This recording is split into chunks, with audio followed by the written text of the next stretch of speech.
absolute picture-perfect night for high school football. We welcome you to Macwood Field at Tiger Stadium for the Friday Night Blitz on C Spire. I am Ryan McCullough, and I have the pleasure to bring you the action alongside the voice of the Wiregrass Wolverines, my good friend, Mr. Mo Odom. Mo, it's high school football time. Playoffs are in the air. What do you think about this matchup tonight between Elba and Florala? I think it is going to be an absolute barn burner on both sides.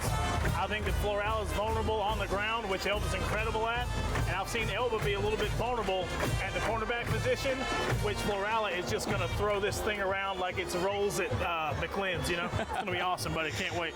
Yes, sir. 1A Region 2 action for you tonight. We'll talk a little bit more about playoff seedings and that stuff as we go tonight, but it's old school versus new school in terms of offensive philosophy tonight. Elba, about as old school as you can get when it comes to their offensive mindset, unbalanced, single wing football, and it's all about the old philosophy of feeding the studs. You'll see Alvin Henderson and Caden Atkins get about probably 99% of the action tonight on offense. And then you'll get a little reverse action from Mr. Ledbetter. You think they're going right, and bam, out the back door, 68 yards the other way, Mr. Ledbetter. Something to keep an eye on tonight, and we'll try to keep a running track. Alvin Henderson just 104 yards from setting a new Alabama high school football rushing record, and that's all time, folks. That's not in the last 20 years or the last 50 years. That's from when they ever first teed it up in the Alabama high school ranks. 104. What is the average on the season? Oh, about 270. So I think the record is within grasp as we get ready to play football here in Elba. All I'm saying is, for a kid like Alvin, that's basically first half stats right there. Onside kick opportunity from Florala on the start. They want to try to keep that football away from Elba, but it's picked up by Jacob Watkins as it crossed the 50-yard line, and that's where the Tigers will take over, 1st and 10.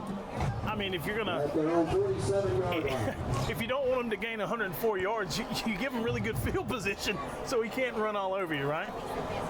All right, so Elba will take over 1st and 10, their own 47-yard line, and you'll see them break the huddle, and they will be in a little bit of a modified set, not their true Tiger set, but this will be Henderson in the backfield as the quarterback / fullback. He'll take it. There is Ledbetter underneath on the first play of the ball game. They tried to run the end-around sweep underneath, but Florala was there to snuff it out. The reason that play works is because you pound it, and then you slip him out of the back. If you show them that to begin with, you know, it's hot for them to jump on. Offensive starters for Elba in the skill positions. Number 6, Jacob Watkins will be your blocking back.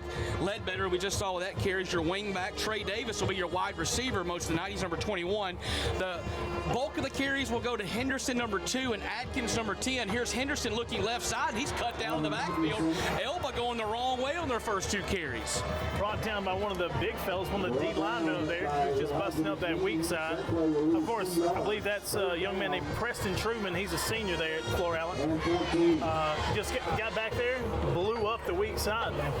And this is a game right here. We talked about how good Elba is. Florala rolls into this ball game tonight 7-2. They're no slouch at all. Have been playing a really, really good football. And Elba now finds themselves in a situation they don't particularly like here, 3rd and about 15 from their own 44-yard line or so. This will be a quick pass out to the left side to Atkins, and he's not going to get back to the line of scrimmage. Florala snuffs that ball out again, and 3 plays for Elba in their first series, all 3 of them negative for the Tigers. I mean, it was a quick little shuttle pass to the left there, but sniffed out by everybody wearing a white jersey, led by their all-star, Mr. Rayshawn Coleman. Rayshawn Coleman, a name you'll hear a lot tonight on defense, but especially on the offensive side of the football. He'll play some receiver, maybe even line up in the backfield at running back, maybe chuck it around a little bit as a quarterback, maybe a little bit, as Elba will line up in a single wing set. They normally shift out of this into the punt formation. That's what they'll do there. That's Brady Johnson. He'll play some defensive back, and and also punts it. Florala had nobody back deep to receive that punt, and it'll trickle all the way down inside the 20 and go to rest at about the 16-yard line. Impressive start, Mo Odom, for the Florala defense. It's not what I expected to see, but hey, if this is any indication of how the game's going to go from here on out, I am invested. It's going to be a very, very good one tonight. These two teams between Elba and Florala, they have played over 30 times, but hadn't played that often recently. Elba leads the all-time series 18 wins to 14 losses, 4 ties, but they have won every game since the series renewed in 2018. I think the last Florala win was before we were born, brother, back in 1975. In the year of our Lord. 1975, last Florala win, that was a 13-12 one-point win. They'll set up shop. This will be Davis, the quarterback, throws it out wide. That ball was in and out of the hands of one of his receivers. That was, I think, Grayson West, the running back out there. A little bit of a bubble screen. Falls incomplete. We mentioned Gage Davis, the quarterback, a sophomore, but the son of head coach Kyle Davis from Florala. Probably knows Kyle Davis's offense better than anybody that could possibly line up at a signal caller. Well, you know, when you're with him 24/7, you're probably going to learn a thing or two about the way he wants things done. Absolutely. Now we're looking at a 5-wide set for Davis. He's got receivers all over the field. Brings Coleman in motion. We'll give it to him on the jet sweep. Coleman dancing around in the backfield, but he is snuffed out by a host of Elba Tigers, led by number 44, outside linebacker Mateo Jimenez. Cleaned up by a few other Tigers, but yeah, Mateo absolutely sniffed that out. It looks like we're having a little bit of trouble with the snap right now between the center and the quarterback. A little bit hot coming to the quarterback. High heat is good in baseball, probably not good from a snap in the football position. Still 5 wide receivers for Davis. He'll go back to pass again. Now flush, rolls to his right, looking downfield, slings it. That ball is on a dime and is complete for a first down.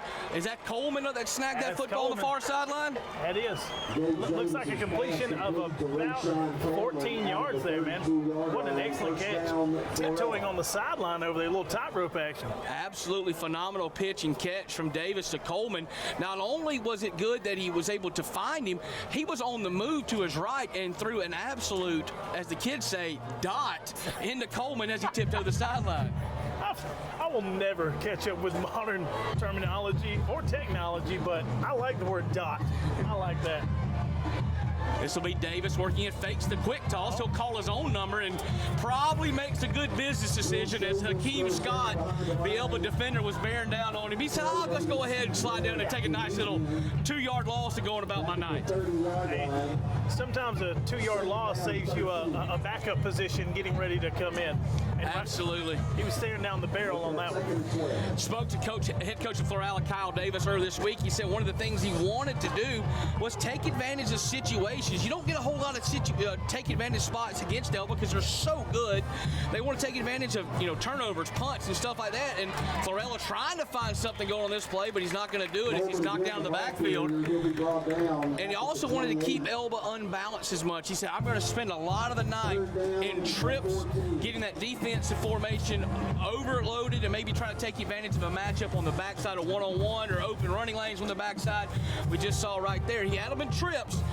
I thought he might have had something, but Elba's defensive line collapsed that play, led by Hakeem Scott and then big Emmanuel Cooks in the middle of that defense. Going to lose 2 more. Going to bring up 3rd down and 14 here. It's a tough situation.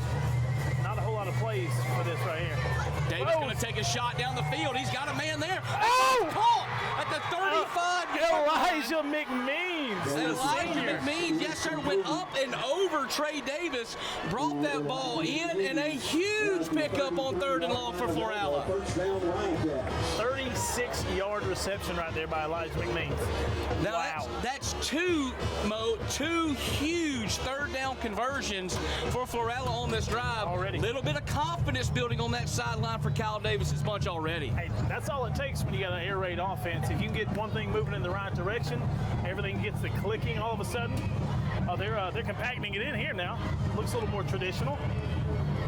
Little inverted wishbone here, huh? Little twin stack bunch here. Ooh. Tight twins on either side of the receiver. This will be a handoff. This will be Coleman, tries to work the right side. We'll find a little bit on the downhill play, about 4 yards or so. So pass, and then here. Now let's go get physical with somebody on the right-hand side of the offensive line. You have to do just enough to allow them to respect the run. That they can't stay on their heels the whole time. You want them on their toes so you can throw it over the head just like they did for that huge gain to McMean. Elba started the season in the 3-3 stack defense, 3 down linemen, 3 linebackers, and 2 outside guys. Then shifted over to more of a 4-2 look. Now they're back in the 3 stack against Florala. We'll see how it works out for them tonight. As Davis will have this, he'll roll to his left. Wide open. Touchdown, Wildcats. That was Noah Bryant from his ex-receiver position on a post route. Found a hole in the defense and found the back of the end zone for a Wildcat touchdown. Beautifully executed, and once again, another throw on the run that's on the money for Gage Davis. And he was rolling to his left. He was rolling against his arm side, which is an incredible throw to make, period.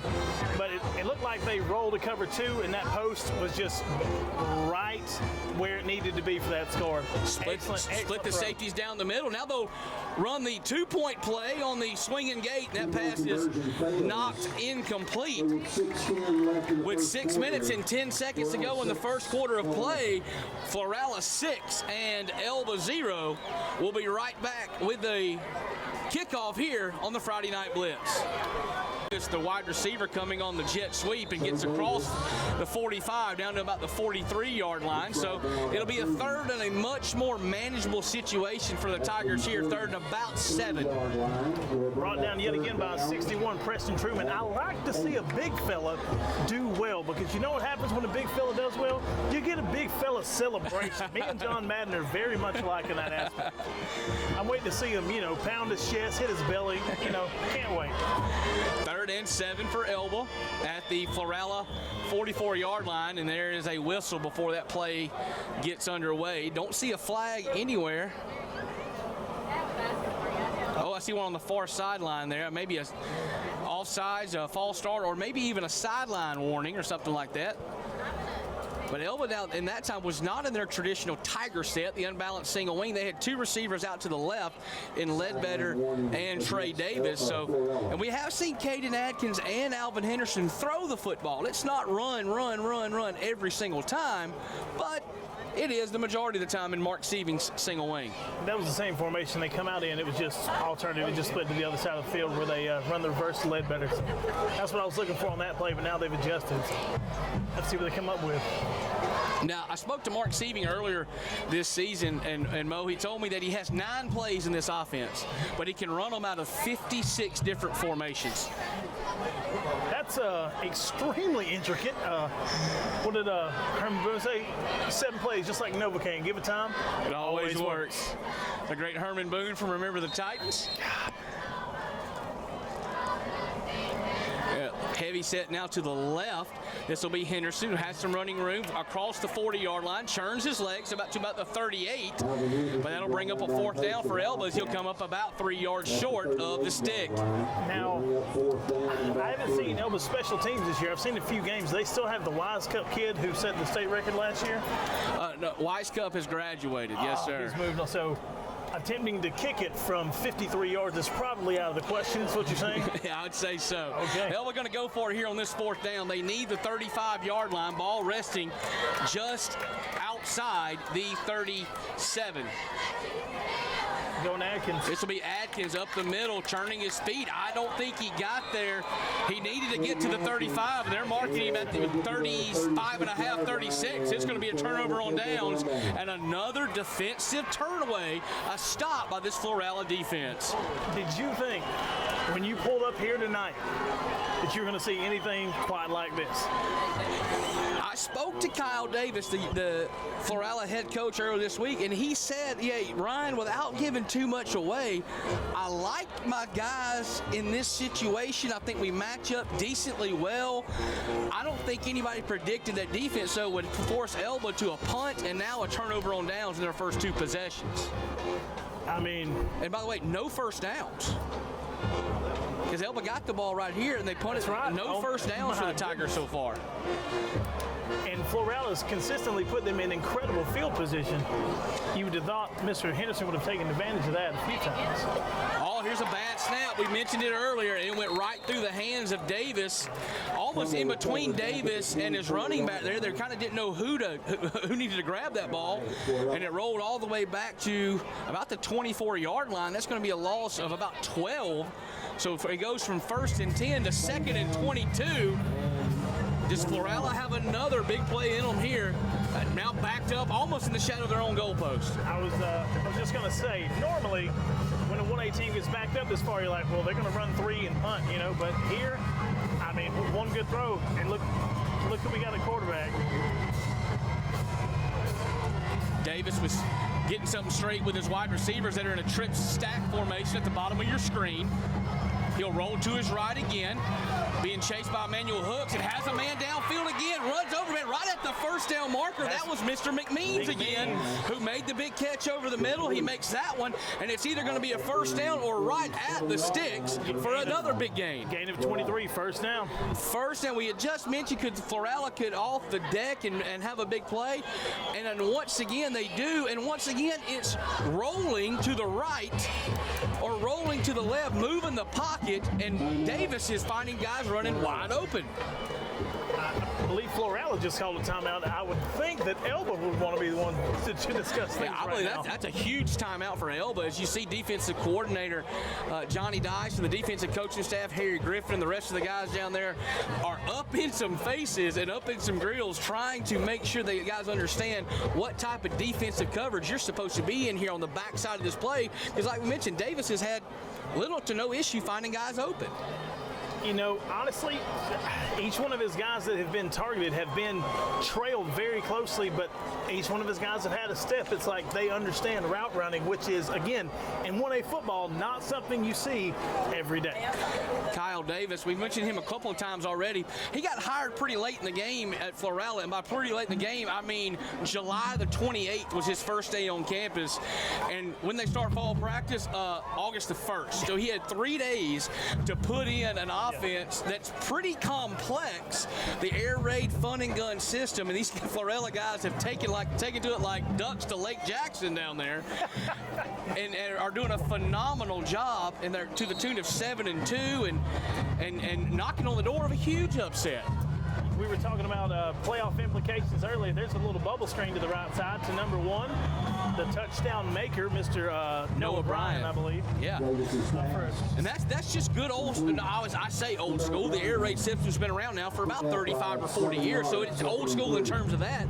That's just typical traditional air raid football. When the corner is going to play off like that, I'm going to just fire it out there to my quick string, take my free 6 or 7 yards, and now it sets me up with a good second and very manageable 2nd and 4. Give me a little football history. Is that Hal Mummy that started the air raid? Hal Mummy, yes, the former offense coordinator at Kentucky and head coach at Kentucky. He gave birth to the fun and gun, the spread. What do you want? The air raid system is he takes another pass down the field. He's got him again. That's another touchdown for Florala. And Gage Davis stood in the pocket, took a heck of a shot in the face mask, delivered a beautiful pass down the seam route, and Florala has jumped out to a quick 2-score lead on this Elba Tiger team. I don't know who's keeping stats at home, but Gage Davis just went over 125 yards passing with 2 touchdowns, and McMeans just went over 100 yards receiving with a touchdown. That's a pretty productive first quarter. And we've been playing less than 10 minutes of football here tonight. We thought there might be offensive fireworks, but so far it's just been a one-sided fireworks show. But my goodness, Kyle Davis has his Florala Wildcats ready to play tonight. You know, Florala plays on an augmented, what used to be an old baseball field, and you would expect to see some low numbers out of a team like that, but they're putting up basketball numbers right now, just back and forth with the yards and these long passes, man. I knew they were coming. I just didn't expect to see them this soon, this often. Timeout taken by Florala before this two-point attempt. And let's talk about that a little bit, Mo. Florala has been able to score. They're coming in tonight averaging 34.9 points a game. That's basically 35 points. That's 5 touchdowns a night. That's a good night of the office. But Elba's defense comes in averaging giving up 33.6 points a ball game. Now, that is heavily skewed with some huge numbers they gave up early in the season. They gave up 40-plus to Glenwood. They gave up 50-plus to Brantley, and then they gave up the 80 burger to McKenzie in the 4 overtime matchup. First of all, still, the McKenzie game, there's talent at every position in McKenzie. And when they decide to turn it on, there's not a team in Alabama that can score with those guys. The brothers, the quarterback and the wide receiver, who are both going to Troy because they should. That's right. I mean, those guys are talent inherent. It's unbelievable. But McKenzie has talent, and it shows because McKenzie, if they win the ball game tonight, which we expect them to, they're your region champions. We came into the season hearing all about Elba, all about Brantley, all about these great Georgiana, and it's McKenzie that's going to be your region champion tonight. As Florala will line up for 2. This will be Davis working to his left, fires back of the end zone, and pass will be incomplete. So 2 times they've gone for 2, 2 times they've come up short, but they have had the ball twice tonight, and they scored touchdowns on both of those. So with 2 minutes and 12 seconds to go in the first quarter of play, it's Florala 12 and Elba 0. Can the Tigers get on track when we come back here on the Friday Night Blitz? Florala has raced out to a 12-0 lead over the homestanding Elba Tigers with 2 minutes and 12 seconds to go here in the first quarter at Macwood Field. And Florala has done it with a very potent passing offense and a stiff defense. They once again tried the squib/onside kick and don't get it. And once again, Elba will have very good field position, but the Tigers haven't done anything with the previous 2 possessions that they've had, Mo. That's something in this area we traditionally like to call the Alvin Henderson effect. You kick it as far away from him as possible, but in this instance, they're doing that, but they're just kicking it to the front line so those guys will fall on it and retain possession. It's an absolute wild system, but so far, it's done exactly what they wanted it to do. As Henderson and the rest of the offense takes the field, it'll be record watch, and Henderson is +5 on the night, so he needs 99 more for the all-time state record. Looks for the edge, but he's not going to find it, as that's Mr. Rayshawn Coleman. It's going to cut him down in the backfield. Henderson had daylight for a second, but a fast-closing Coleman knocks him down in the backfield for a yard loss. So he's going to need an even 100 at this point. I mean, I feel like we're playing pickleball here, you know. We're going back and forth. Fastest growing sport in the country, by the way, the pickleball. That's why we pay you the big bucks right there, Mo Odom, is for pickleball references on a high school football broadcast. You're very welcome. Happy to be here, by the way. Thank you for inviting me. 2nd and 11 for the Tigers. Atkins will get the snap this time. And this will be Atkins straight downhill. He works to the left now. Got a little bit of running room. Atkins 50. Atkins fights his way, twisting and turning 45. Inside the 40. Elba's first down of the night comes on the feet of the big fella, Caden Atkins. You know, it's awful hard to stop a truck when it gets rolling. Luckily, they had his feet tangled up left and right, and he was moving there.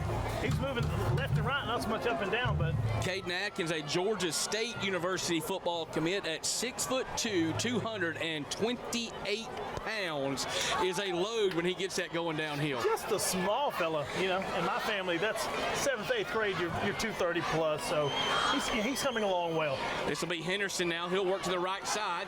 Little bit of daylight. He'll run his feet across the 35 and down to the 34-yard line. That's a pickup of 6 for Henderson on that carry.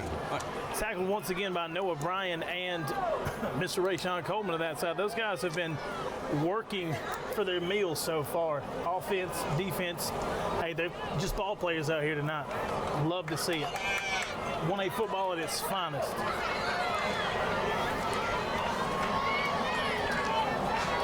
Flip the Tiger set this time. Be heavy to the left. Snap will go straight ahead to Henderson. Dances to the outside. Henderson 30. Breaks the tackle 25. Inside the 20. Cuts back. Henderson's going to go. Touchdown, Tigers. yards for the score. And Elba's on the board, and we told you it may not take very long because Henderson can do that right there anytime he has the football in his hands. Florala had done a fantastic job all night long keeping him hemmed up, but he got loose down the sidelines, and when he got in the open field, ain't nobody in the state of Alabama going to get number 2. I'm pretty sure he bounced onto the scene quickly when he was at the Nike camp, and they realized he's legitimately one of the fastest miles per hour runners in the entire nation. So he was off to the races, and it's a race he usually wins. This will be Trey Davis that tries to kick the extra point for the Tigers, and he'll put it right down Claxton Avenue. No good from my vantage point. It looked good here from up here, it but looked real good. But my opinion does not matter. So 8.5 seconds to go in the first quarter of play. Elba is back in the ball game. It's now Florala 12, Elba 6. Come on back right here on the Friday Night Blitz. Welcome back to the Friday Night Blitz on C-Spire. Ryan McCullough, Mo Odom here to bring you the call of Elba and Florala. 12-6 Wildcats leading the Tigers as we are back underway is Trey Davis. Deep kick to Noah Bryan here. That'll be Noah Bryan. Finds a little seam up the middle goes Bryan. And he gets to about the 34 for a split second. I thought he had nothing but green grass and opportunity out front, but Elba closed him down. And Florala will take over at the 34-yard line. At this point, we're either it's going to be a track race or a long shot. One's on the ground, one's through the air. You got to love the duality of this football game here today. We mentioned old school and new school philosophies. You got one guy that wants to chuck it around in Kyle Davis. You got the other guy in Mark Sieving on this near sideline for Elba that is all about ground and pound running the football, and that will bring our first quarter to a close. It was 8 seconds to go on the kickoff, so first quarter has come to a close here in Elba. Florala 12, Elba 6. We'll be right back with the second quarter on the Friday Night Blitz. Florala will have that football at their own 34-yard line, looking to add on, and they've had 2 possessions and scored 2 touchdowns. This will be a handoff up the middle to Rayshawn Coleman, and Elba's defense, to their credit, was able to collapse it down and only a pickup of 1 for Coleman. He ran right into the teeth of that Elba defense. The big fellas up front, 78-75, had it wrapped up tighter than the lid on a pickle jar, bud. 2nd and 9 for Florala, but so far, 2nd and long, 3rd and long, has not phased these Wildcats one bit. We'll see what they come up with here now with that trips bunch over to the left side of Gage Davis. It'll be a quick toss out to Rayshawn Coleman. He's stumbling his way up towards the first down marker. I think he's going to come up a little bit short, but it brings up 3rd and a very manageable 3rd and about 3 to Florala. When you have the offensive playbook that Florala has, either they can run up the middle or they can throw a 60-yard post from right here. So you kind of never know what you're getting out of this deck of cards with that offense. And you got also, too, for Davis, the offensive coordinator and the head coach of Florala, the way his offense is playing, if you don't get it here, you might think about going for it on 4th down. It would be a little bit of a gamble, but we'll see when they come up here with the trips here. They'll run the buck sweep back to the left side, the pin and pull play. But Elba's going to sniff that out before he gets the first down. A pickup of 1 brings up 4th down, and now it is decision time for Kyle Davis. What's the decision here? They've kicked onside kick after onside kick and gave him better field position than this 2 other times. Why wouldn't you, go for it here? If that defense can hold, it can hold. But, like I said, with Alvin getting loose on that last one, I might consider punting here. I don't know about you. A little bit of indecisions from the sidelines, but Davis to Davis. They have their play called now into the trips bunch formation. This has been their favorite thing they've done so far. We've seen it to the left, and now it's once again over to the right. They need about 3 on this play. This will be Davis rolling to his right, sets up, fires, and in and out of the hands of Grayson West. He was open. The pass a little bit behind him, in and out of the hands, and now Elba will now take over in Florala territory with a little bit of momentum. They got to score, now they got to stop, and they give the ball right back to their offense. Not sure if you were at the Henderson Elba game, but they were kind of back and forth for a while. This is exactly what happened.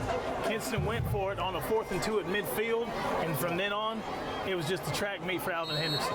It was 14-22 at the time, and it was not that very quickly after. 9:50 to go until the halftime break, and Elba now will take over at the Florala 42-yard line.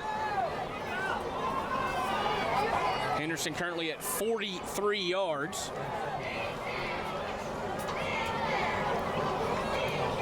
This will be him working right side. He's to the 40, breaks a tackle, still on his feet to the 35, down to the 34-yard line maybe. The 40 or the 35-yard line. They'll actually mark him down at the 35 exactly. And 3.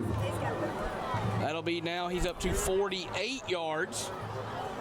Remember, he needed 104 coming into tonight to set a new state record, and that record was held by former Alexandria star Mac Campbell, who ran for 9,839 yards in his career at the North Alabama Powerhouse. And Mac Campbell is here in Elba, Alabama tonight, really, in hopes of seeing Alvin Henderson break his all-time record. That's awesome.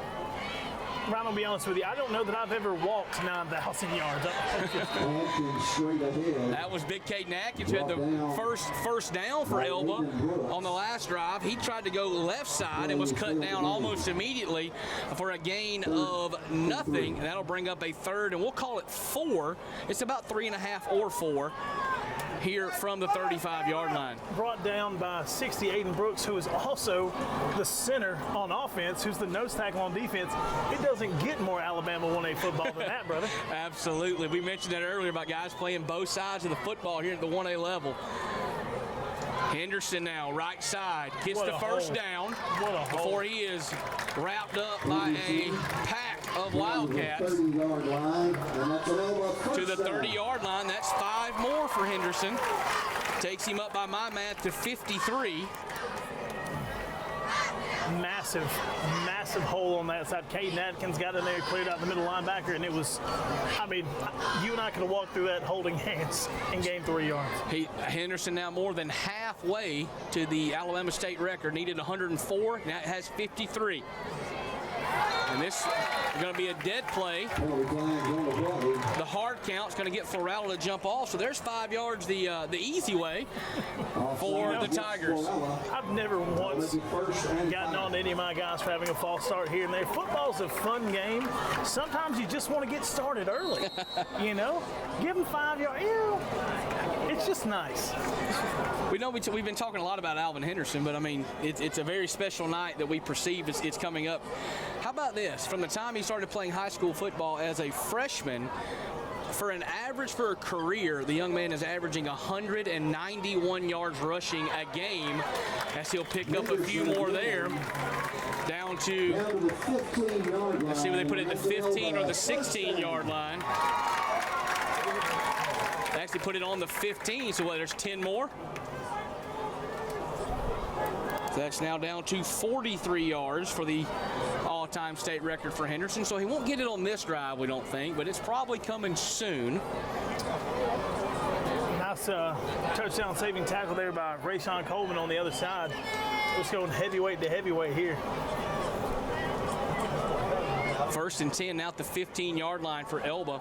They'll bring, I think that's Davis across in motion as the up back. This will be Atkins looking to throw the football. He's got Davis wide open. Touchdown, Tigers. We mentioned it earlier. They get you on the run. They'll stick it in for the play action, and normally when Elba does decide to throw the football, there's a receiver running wide open because, as Lee Corso would say, they go over the top.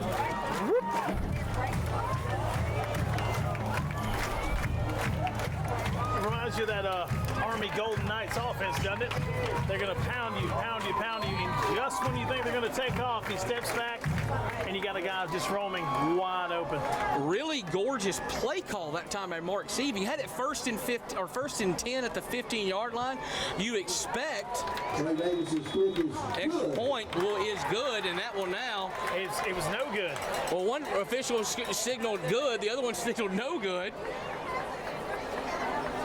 And it's no good is the official word. So that will be now a 12-12 ball game. They can't get away from each other. Is the story of this game about to be point after attempts? Is that what we're getting into here? When I was a coach back in the day, now I'm an old washed up announcer. When I was a ball coach, I used to always tell my guys, missed extra points always seem to come up big late in the ball game.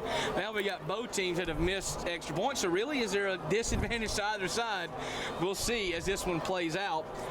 7 minutes and 9 seconds before the break, and we are now tied up at 12 here at Macwood Field at Tiger Stadium. But going back to our conversation we were having real quick, just to close the book on the stats for Alvin Henderson. As a freshman, since a freshman, sophomore, junior, now senior year, his lowest average per game was in his freshman year, and it was 191 yards a ball game. You really got to hate when you almost rush for 200 yards when you're 14, 15 years old. Yeah, it's your low out point of your career. Davis will squib this ball to the near spot. That's McMeans. That's McMeans. McMeans will step through to the midfield marker. And Elba almost let Florala draft the lead right back as McMeans fielded that at about the 30.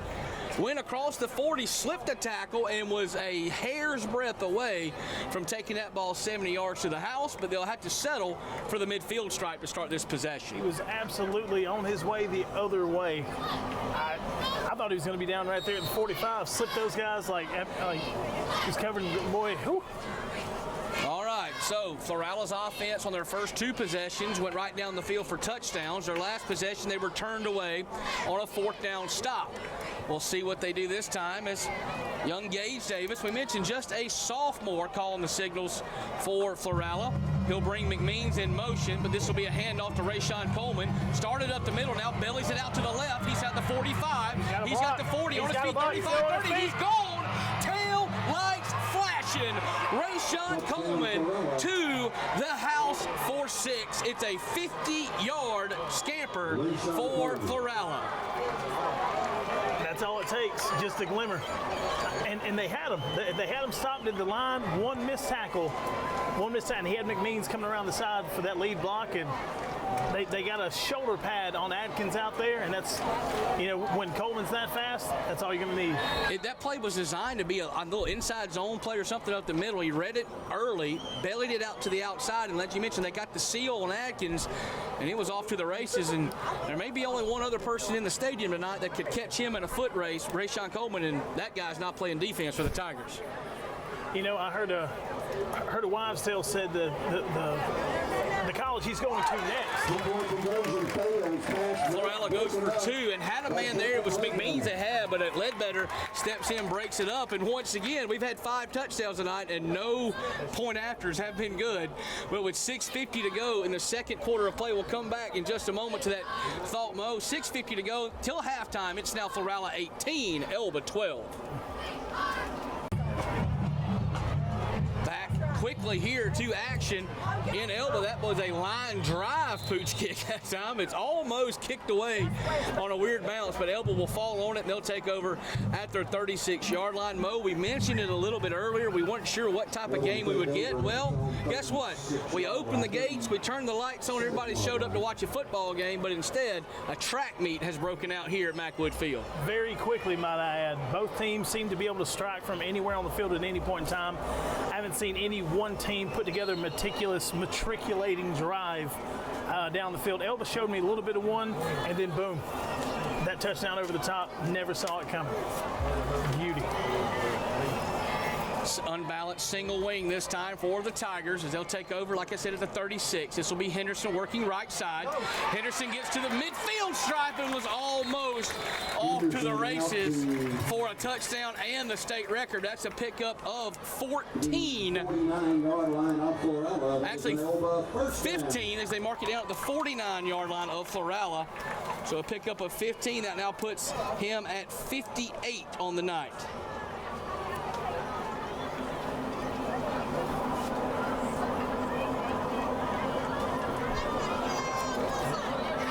78. My math is wrong. 78 yards on the night. I apologize. I told you I'm not a math guy. He's sniffing. He's sniffing around. Was that 26 yards? So this will be him working the right side. Flag's going to come in to negate that carry, however. Looks like somebody's going to get. It's in the area of what I would assume would be holding out there on the edge, where Ledbetter and Atkins were working over a block. you never want to see your lead blocker throwing his hands up to the. What? Excuse me.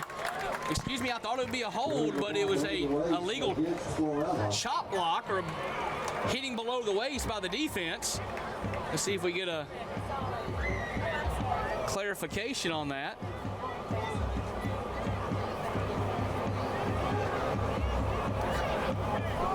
Yeah, a block hitting below the waist. I'm assuming what happened. That penalty's declined. Penalty is declined. I'm assuming what happened was somebody on the Florala defense took on a lead blocker and just took their legs out from under him. Didn't try to play defense on that one. That's a pickup of 8, if I'm correct on that one. So we're now up to 81 yards. 86. 86 yards. 86 yards. 18 more for the state record for Henderson.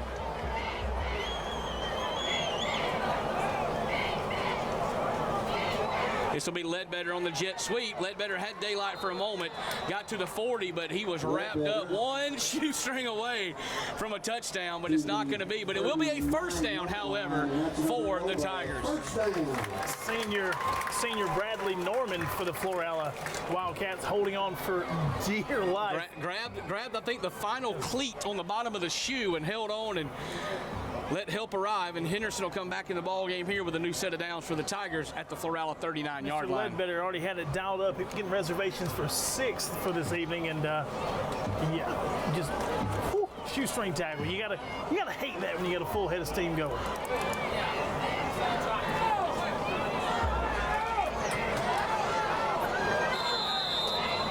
Was running down, play clock that was running down to near 0, so they'll take a timeout here.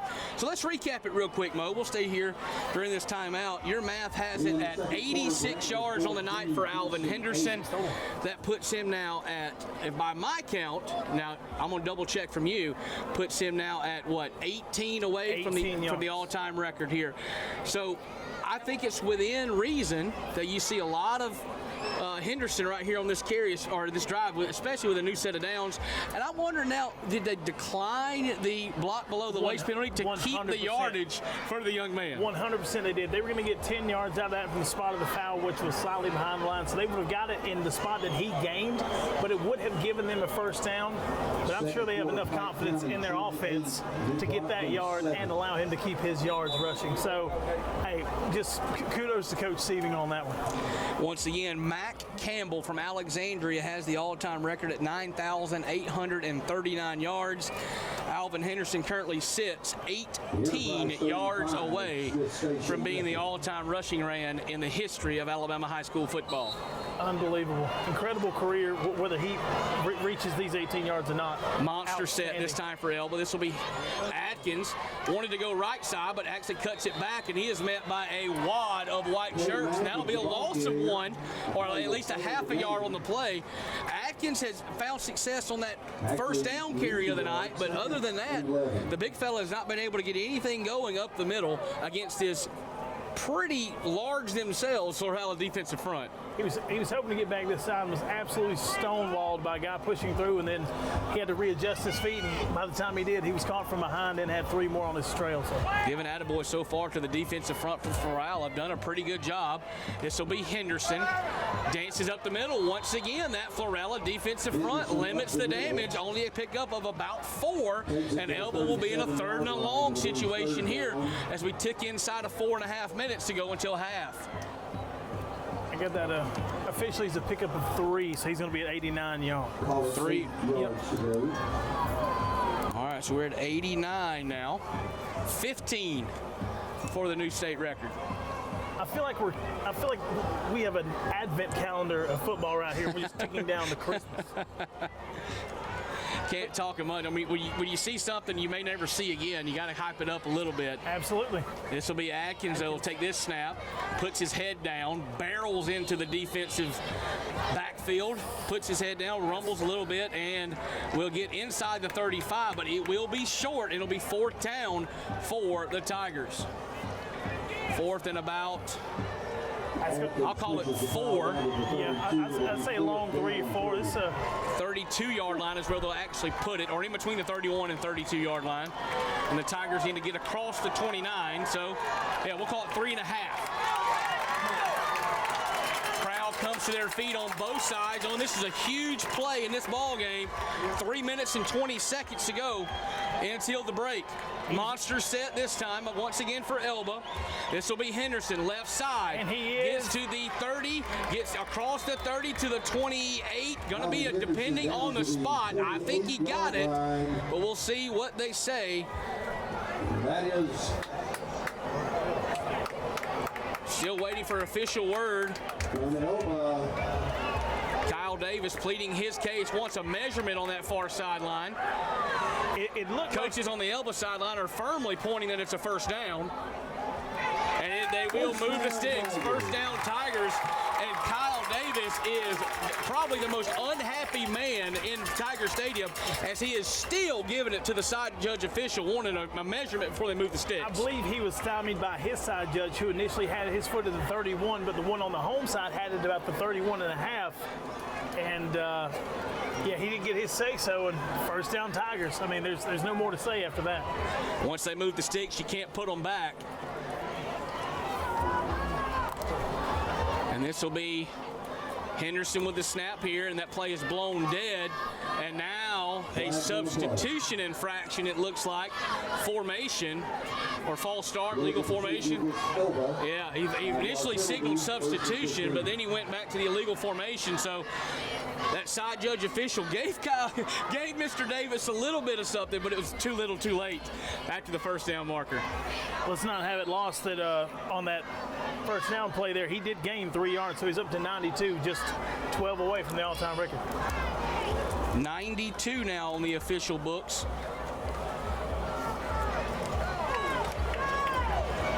Looking at a 1st down to 15 here, not the way you want to start with a run-heavy offense. This will be Henderson working right side. Going to throw that football. He may have been dragged down to the backfield for a sack. He was outside of the pocket, so I don't think there's going to be any type of grounding. It's going to be a sack. And the white hat official may be marking it down for a sack. It looked like Henderson's knees were on the ground before he got rid of that ball, and it will indeed be a sack. And unfortunately, Mo, that's going to go against his rushing yards. You know. So it'll be a loss of about 5. So he's now back to 87 yards on the night.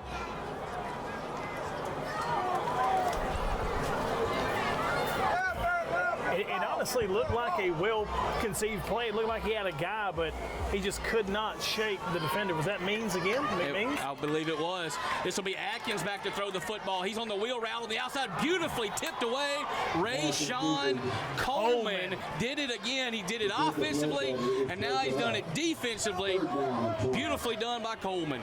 Brings up a 3rd and a country mile for the Tigers. Pass intended to Ledbetter, and he put touch on it. There was a beautiful arc on it, but there was just too many people in his face for him to plant that front foot and get it in there quick enough before Rayshawn Coleman could get there. And we mentioned earlier that Elba does a really good job of disguising the passes, but when it's 2nd and 20, there's only so much, downhill running you can do. Florala probably had it in the back of their heads. Hey, they're probably going to throw the football here, so I can get relaxed, get into my zone a little bit, and expect them to throw the football, especially with only 1 minute and 20 seconds to go before the half. This will be Henderson going left side. He's not going to get very much of anything. Gets across the 40 line of scrimmage, but he'll only pick up a gain of 1, I believe, as they mark him down at the 39-yard line. That says he's going to be a no gain from my vantage point.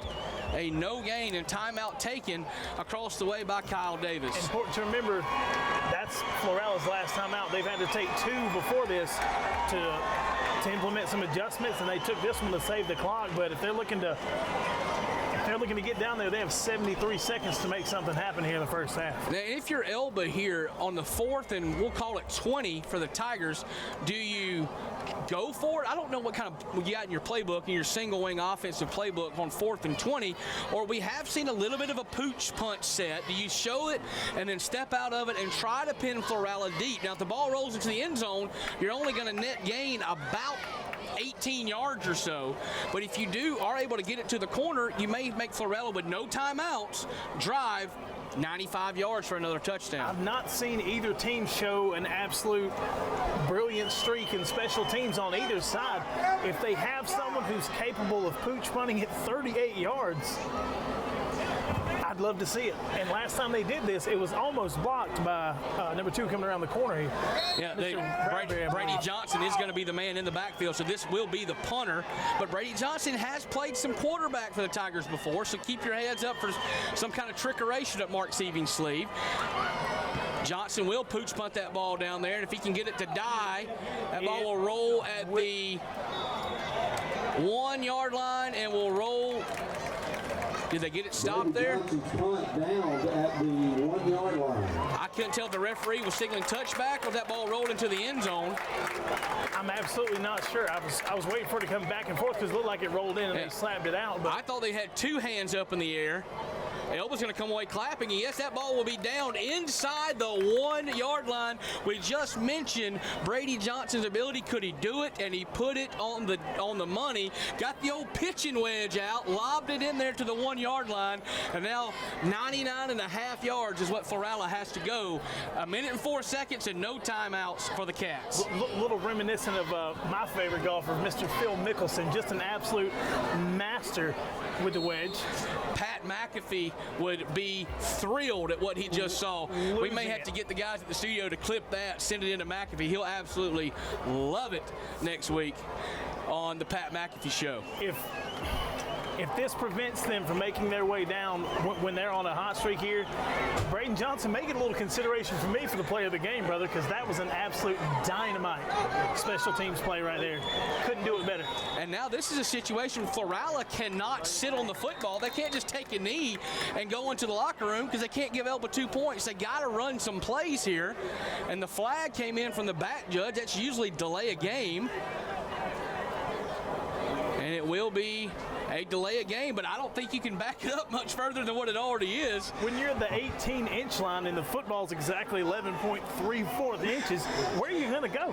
I don't know. Maybe I think they moved it back about 2 blades of grass. And Florala will have the ball now at about or inside the 1 yard line. This would be the worst time for one of those high snaps. Absolutely. Good point. Davis will throw out of his own end zone. To Coleman. Has Coleman on the sidelines, and he played very, very well.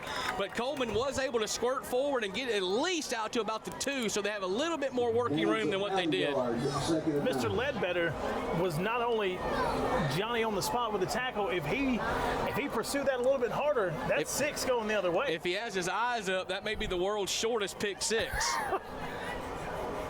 He returned it all 9 inches for a touchdown there on the pick 6. That was 29 seconds to go before the break. Florala will have to snap it one more time. As Davis stands in his own end zone, they'll run the counter play. And this will be Coleman that churns his legs and falls forward to the 5. And that will probably take us to the halftime break. Inside of 10, both teams are headed to the locker room. And man, what a football game we have tonight in Elba. As the horn sounds, halftime at Macwood Field. Your score, Florala 18 and Elba 12. Don't go anywhere. We'll be right back on the C Spire Friday Night Blitz. Second half action coming up in a moment. Welcome back to the second half of action here on the Friday Night Blitz, as Elba will kick it off to Florala. And the Florala deep man will take it back to about the 34-yard line. Ryan McCullough along with Mo Odom here bringing you the action from Macwood Field at Tiger Stadium. And Mo, we were kicking it around at halftime about all different type of playoff scenarios and stuff that could happen if Florala holds on to this one. McKenzie, we expect to be, if they're taking care of business tonight, we expect them to. They'll be your region champion. They only have the one defeat in region play. If Elba comes back and wins this game, they'll be a solid number 2. Georgiana will be your 3. Florala will be your 4. But if Florala wins, things could get interesting here as the Wildcats take over. And they'll go toss sweep on the first play. Had him hemmed up in the backfield, but he's still running. And they finally bring him down. That was Rayshawn Coleman doing a little Barry Sanders impersonation, dancing to his left, to his right, and then back to his left. But when it's all said and done, it'll be a 2-yard loss for Rayshawn Coleman, first play, second half. It's real tough when you run 31 yards just to lose 2. You know, he made it all the way to the other hash, jotted back this way, and then tried to make another run for it, and it was just tracked down by 6 for Elba. Who's that now? Number 6 for Elba? 6 is their linebacker, Jacob Watkins, the quarterback of that defense for the Tigers. Yes, sir. He's the one who leads them in tackles, if I'm not mistaken, right? That's Davis going to fire it out quickly to the left. Another one of those quick screens to the outside, which we talked about it a little bit earlier. If it's the corners playing back, I'm going to throw it out there and take my 6 or 7 yards, bring up 3rd and manageable. That was Jeremiah Stone on the receiving end of that Gage Davis pass. It blows me away that that's now his 7th receiver that he's thrown to this game. In a 1A football game, to have that many options and a wide out. That's the staple of the air raid system, is not only throwing it around, but throwing it around to a bunch of different guys, making the defensive backs cover everybody on the ball field. Rolls to his right, now sets his feet, has a man downfield. 50, 45, breaks the tackle to the 40. He's going all the way. Touchdown, Wildcats, and a flag will come in way behind the play. I believe it's going to be a blindside crackback block there after McMeans had sprung all the way. The touchdown will come off the board. Indeed, it is a blindside block, so the points will come off the board, and that is huge because Florala was about to jump out to now a 2-score lead over the Tigers, but now that will come all the way back. They'll have to set up shop once again. You know, back in our day, someone would call that an amazing block, and that'd be on a highlight reel somewhere. And it's sad that that was the player who committed the penalty was the guy who just caught the pass the play before. He's just out there trying to make a block, gets a little overzealous, and loses the team 6 points. Yeah, 10, 15 years ago, you know what you call that? Football. But in today's day and age, and it's a good thing. We want to try to limit as much head injury and stuff like that as possible in the game of football. You're never going to get it completely out of the game, but it is good to try to limit it as much as possible. Off from the 35-yard line. It's a 15-yard penalty, spot foul. So if we go from the 35-yard line, the ball should be dropped right at the midfield stripe, and that's where Florala, I believe, will have a first down. Still going to be a good gain of about 11 yards there, but I mean, it's either 11 yards or a 61-yard touchdown. First down. I think he would take the touchdown every time. It's just a tough situation there. He was trying to make a play and, crack back, and they're gonna call that every time. So after the touchdown called off the board, we'll now reshuffle it. Trip receivers down to the bottom of your screen. That's the wide side of the field for Gage Davis. A little bit of a high snap, throws it out quick. That ball is going to be over the head of Grayson West. And it will be 2nd and 10. They were once again had the Elba defense playing on their heels a little bit. We're going to try something quick underneath, but Davis, for the first time tonight, I think off the mark by quite a bit. Normally his passes have been right on the money every time. Just about. There was a defender in between him and that pass there, so all credit to Elba on that particular play. He just needed a little bit more touch, not so much zip. Those are technical football terms there, Ryan. This will be a handoff left side. That is going to be Rayshawn Coleman. Finds it tough to find yards over that left tackle and gets back to the line of scrimmage. Actually, he'll lose a yard on that play. Brings up 3rd and 11. And like we mentioned earlier, Florala has had no sweat. Sitting on a hot stove and sweating ice water is what they've been doing in these type of situations. Multiple conversions, some going for long touchdowns. We'll see what Kyle Davis calls in to young son Gage here on 3rd and 11. I know I mentioned it earlier, but the rumor around town is that Mr. Henderson is being on a pitch count from Auburn University, and they do not want him playing defense this year to conserve him for a role that they hope for him to play the next year on the Plains for the Tigers. This will be a handoff. This will be, or excuse me, a fake the handoff to Davis. Looking for a room. That ball's going to be dunked out and intercepted on the near sideline. That's Gerard Anderson, 30. He's got one man to beat 20. Makes him miss, but he's slung down at the 18-yard line. Gerard Anderson comes up with a huge play for the Tiger defense where they desperately needed it. Gerard Henderson. No more timely interceptions in the world right now. Elba needed all that momentum, all of it. I believe that was Brady Johnson that skied up and tipped it away from the intended receiver, Elijah McMeans, and Johnny on the spot, or should I say Gerard on the spot, was right there to pick it, to snatch it out of the air before it hit the ground, takes it all the way back, and they'll mark it ready for play at the 17-yard line. And Mo, I just want to point something out here. The 17-yard line is where the ball is spotted. Alvin Henderson needs 16 yards for the all-time state record. There goes the flag. We have some really heated argument going on now between the coach on the other side and the white hat, and the head coach is having to be restrained right now. It's not looking good for Florala. They did throw a flag.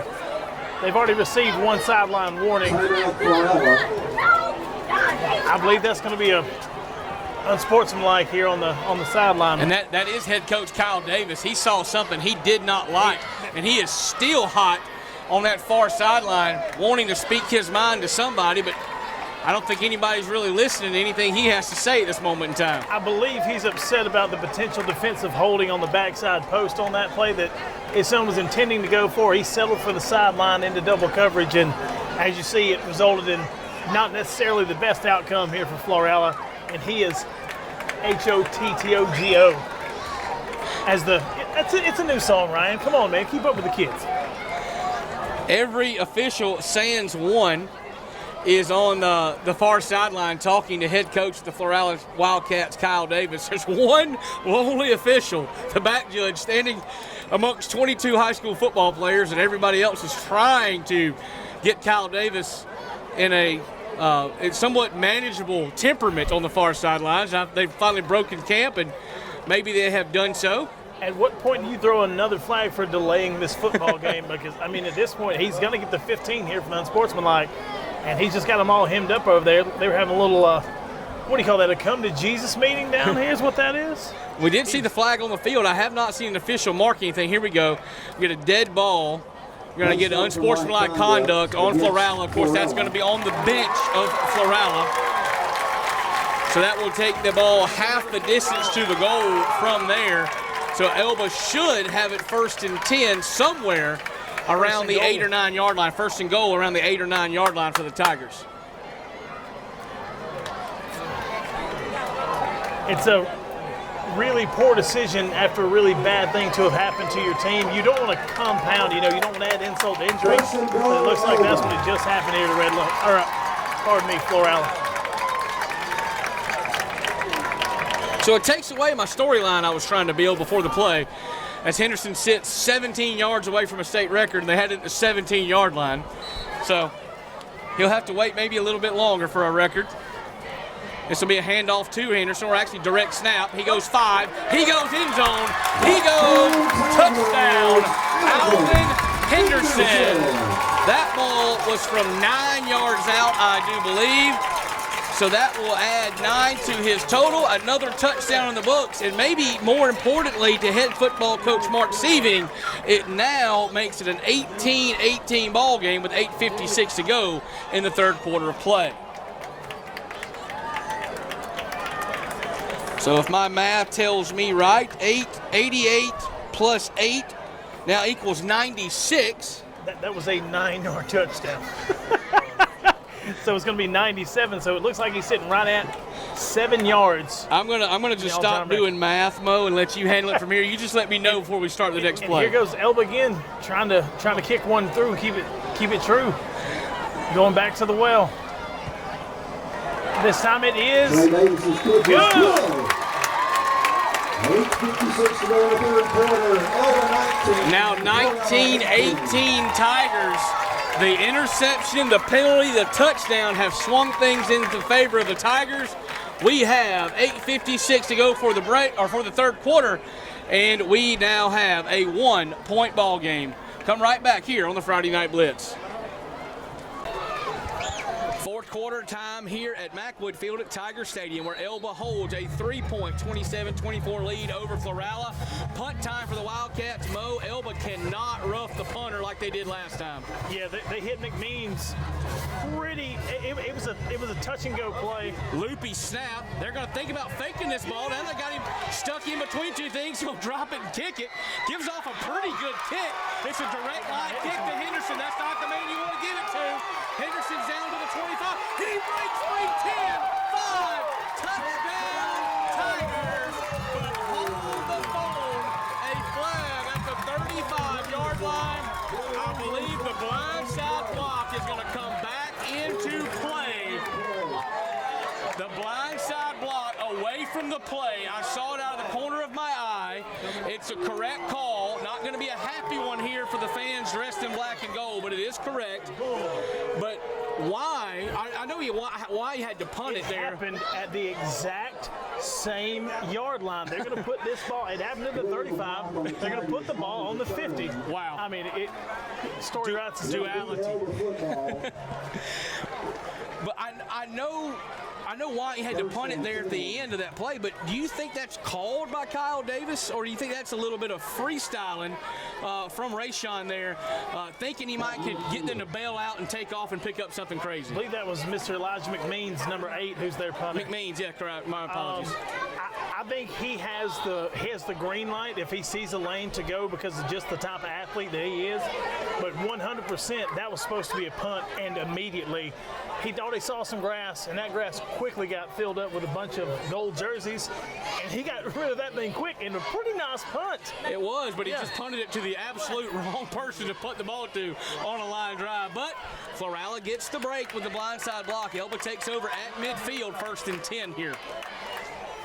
This will be Atkins. He'll take the direct snap, work left side, and powers his way to almost the 45-yard line. It'll probably be an officially gain of 4 to the 46, but with a 3-point lead now as you start the fourth quarter of play, you're going to see a lot. Well, you've already seen a lot of 2 and 10 for the Tigers, but you're going to see a lot more of Henderson and Atkins. But I wouldn't be shocked if we sneak it back off underneath to Ledbetter on the end-around sweep. I've been waiting for that play, and I think they've been setting us up for that. They ran on the first play from scrimmage tonight, but it have not gone back to it since. He's lined up in the perfect spot right here. He's got Watkins over there. If they decide to go that way and fake it, I mean, strong side's back this way, but Henderson's going to keep it. Henderson finds the edge down the far sideline and is wrestled out of bounds down around the 25-26-yard line. Referee will officially mark him out at the 26.5 or so. Gained about 20 on that play. That's an Elba first down. Unofficially, he's right at 136 yards on the night. 136, and he needs 264 for 10,000 for tonight. 264 for 10,000 in a career. May not happen tonight, but there is some playoff games for Mr. Henderson down the stretch. Safe to say, I think that 10,000 well within his reach. This will be Atkins, however, gets his hand off, and 240 pounds, gets downhill in a hurry. He'll get inside the 25, down to the 23-yard line for Caden Atkins. You got to appreciate the way he covers the football when he gets in a tussle. There's a lot of these guys, they call it the loaf of bread. You know, they're swinging it back and forth. He gets in there, gets hunched on the ball over, both hands on it. You're not ripping that thing out of there. Old school, almost like an old school fullback, like Mike Allstott or somebody like that. I knew you were going to say Mike Allstott. I knew it was coming. Protect the football at all costs. And that's what Caden Atkins does, and that's what he did on that last play. Traditional Tiger set. Oh, I think they were going to hand it off to Atkins, or excuse me, not to Atkins, to Watkins underneath on the end around sweep, but it was Henderson had that ball fall out of his hands, and that will go against his rushing yards for the night, but he's well above the state record. 1-yard line. Third down. Takes it back to 3rd and 13 or 14 now for the Tigers as it's resting nose on the 30-yard line. Big loss of 7 there. Just snaps have been a big part of the game tonight, haven't they? Absolutely. It was all a huge snap to Florala that thwarted one of their earlier drives. Now 3rd and 13 for the Tigers. This is 4-down territory, no doubt about it for Elba. This will be Atkins. Direct snap, right side gets to the 30, and he's met by a pack of Wildcats right there. So it picks up nothing on that play. It'll be 4th and 13 for Elba, and you gotta go for it here if you're the Tigers, you would think. What play call do you have in your book for a 4th and 13? Well, in this unbalanced single wing, probably not many, but there is one that I haven't seen Seaving go to tonight. Haven't seen it a lot this year.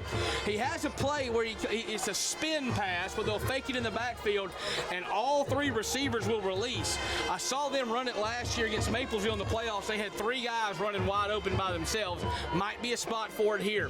Instead, it'll be Henderson that works left side, and he's not going to get anywhere close to a first down, and we'll give the ball back to Florala. I understand feeding your guy in that situation, but I'm not sure about that one, Mo. That would almost seem like they conceded and just gave it back to the Wildcats. I don't know how you make that call in this situation. You ran it right up the gut with 1 lead blocker. They didn't even have their normal set in the backfield here. They didn't try to sweep it outside and use that. And they had the wide side of the field going left, and that's where they have their power set up at. And they try to run up the middle into a Florala defensive line who has been chewing them up there all night long. Absolutely. Mark Seaving calling the plays, the head coach, so he's won a lot more football games than you and I ever will, so I'm not going to question him too much. I'm going to let you ask him about that after the game, if you don't mind. So, turnover on the downs. Ball now at the, can't tell if that's the 27 or 28 officially. It's across, I think it's on the 20, we'll call it the 27 for argument's sake. Looks like the 28 over there. Okay, well, 28 then. 28-yard line. Bobbled snap again. Shovels the ball out to Rayshawn. That play almost was a lot worse than what it wound up being, as that once again the snap is a big story. We mentioned it earlier on both sides, and now a timeout taken by Florala. 8:06 to go in the 4th quarter. They decided to burn one right now and calm everybody down on a 2nd and 12 play coming up. Just your thoughts now with 8:06 to go. I believe, and I'm going to have some check me on this, I believe that's their 2nd timeout already they've taken. They took one earlier to discuss a matter on that side. So they only have one remaining in this ball game. We have, what, a little over 8 minutes left to go? 8 minutes left to go. Scoreboard says they have 3 timeouts. That's not even close to being accurate at all. So at this point, I feel like they're going away from what's kept them in this. If, in my opinion, they want to matriculate this ball down the field, they're going to have to sling this ball around. Absolutely. Yeah. That's where Elba has shown their biggest weakness. By far, the best thing Florala has done offensively is let Gage Davis throw the football, particularly rolling the pocket, letting him buy some time for his guys to get downfield. We've seen McMeans come up with a couple of huge catches. We've seen Noah Bryan catch the football for him. Grayson West, and by just rolling out of the backfield, leaking out of the backfield. They're going to have to put the ball in the air. That's what they've done best tonight. But also recently we've seen this Elba defensive front hounding Davis in the backfield multiple times. 2nd and 12 for Florala. They will roll the pocket. Now throw it back short. Almost intercepted by Gerard Anderson. He was looking for Elijah McMeans on some type of tunnel screen. He showed the big linemen that were working their way out to the short side. Anderson read it beautifully. And if he's about 1.5 inches taller, he's bumping his head on the goalpost with a pick 6. 100%. You got to wonder if at this point in the night, with all these fumbles and the mishandles, misnaps, is the humidity and the dropping in temperatures beginning to affect the interchange between the center and the quarterback? I'm sure the football's a little damp out there, ain't no doubt about it. 3 wide receivers to the wide side of the field for Davis. Has his snap and is looking. Fires across the middle. Intercepted Tyson Davis at the 38-yard line. He comes back to the 25. Spins off a tackle. 20, drug the 19-yard line. Tyson Davis, a freshman, with a huge play in the fourth quarter for the Elba Tigers. You got to love it when the young fellas step up when they need to, man. It's, you know, everyone says they have the next man up system. I don't see it a whole lot, but when you've been running both sides of the ball all night, sometimes you got to get a guy to get in to get you a breath, and he just happened to be breathing directly in the line of that pass. Excellent route run. He ran the route about as good as the wide receiver did. Yes, he did. Huge play from a young man that is has a very bright future. You talk to Mark Sieving, he likes what he sees from Tyson Davis. Probably has never liked him any more than he does right now. 7:50 to go in the ball game, and Elba has it inside the Wildcat 20, trying to add to their lead. Henderson left side, he's got running room, breaks a tackle, and goes head over heels, cartwheeling inside the 5, and they'll mark him down at the 5-yard line. First and goal, Tigers, with 7:44 to go. A touchdown here is not good news for the Florala Wildcats.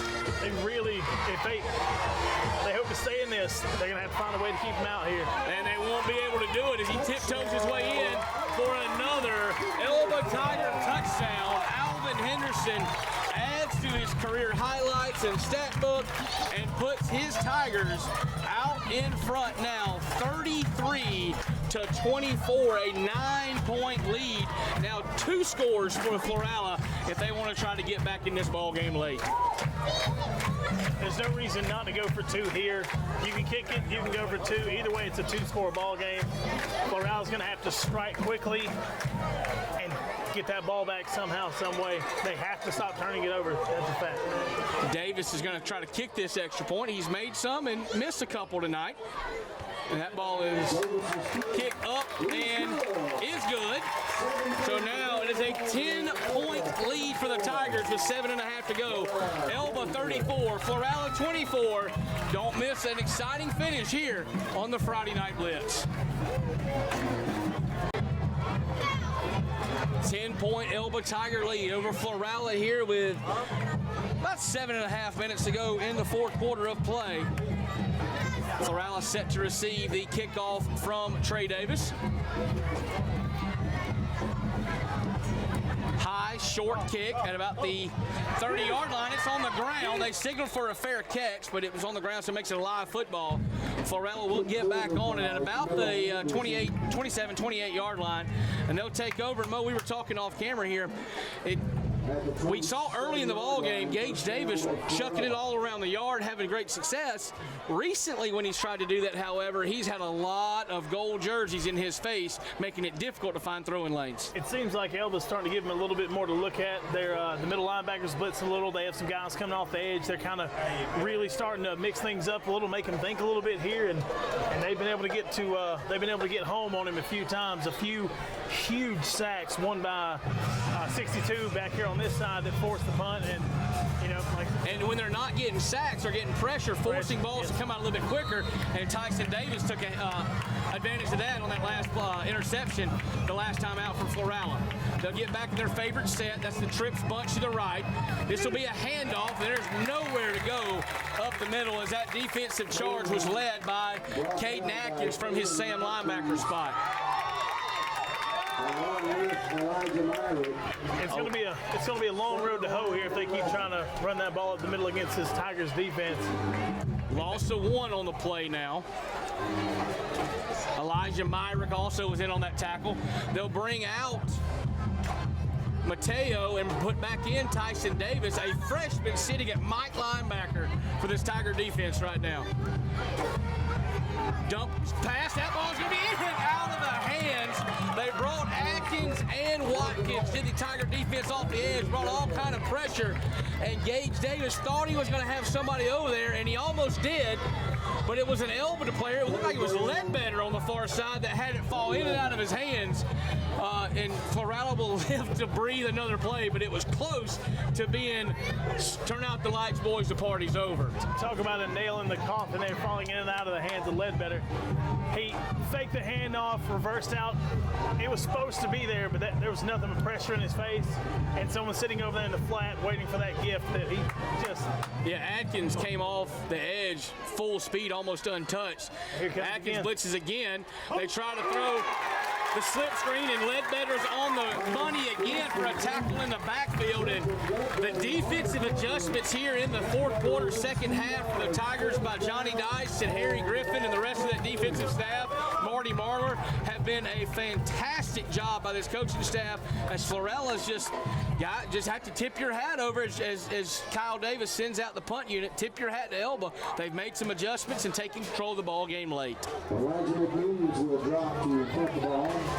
McMeans will go back to punt as the clock is in 6 minutes and change and rolling. We'll be halfway done with the fourth quarter before they even get this ball off. McMeans, remember, thought about faking it before. Yeah, they took Alvin Henderson off the field here. They're not even going to give it a chance. They're going to keep the defense out there. McMeans with a good punt. He'll take a Florala bounce inside the Elba 40, roll inside the 35, and the Tigers will take over at about the 34-yard line. With 5 minutes and 46 seconds to go in the ball game, Elba leads it by 10 and has the football. Can they hold on here on the C Spire Friday Night Blitz?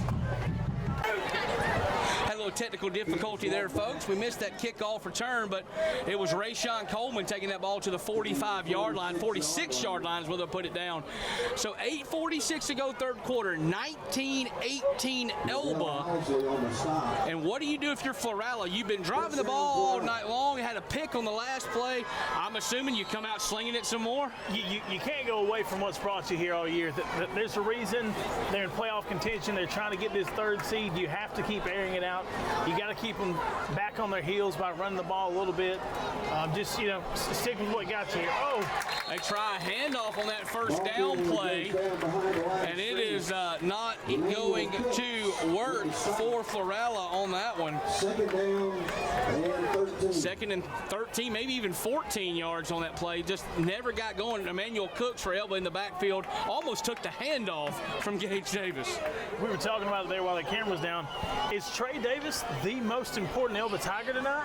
In a one-point ball game, your kicker, after you score touchdowns, has got to be a guy that's important. Also did some damage through the air earlier, catching a touchdown pass. What was that, a 15-yard touchdown reception?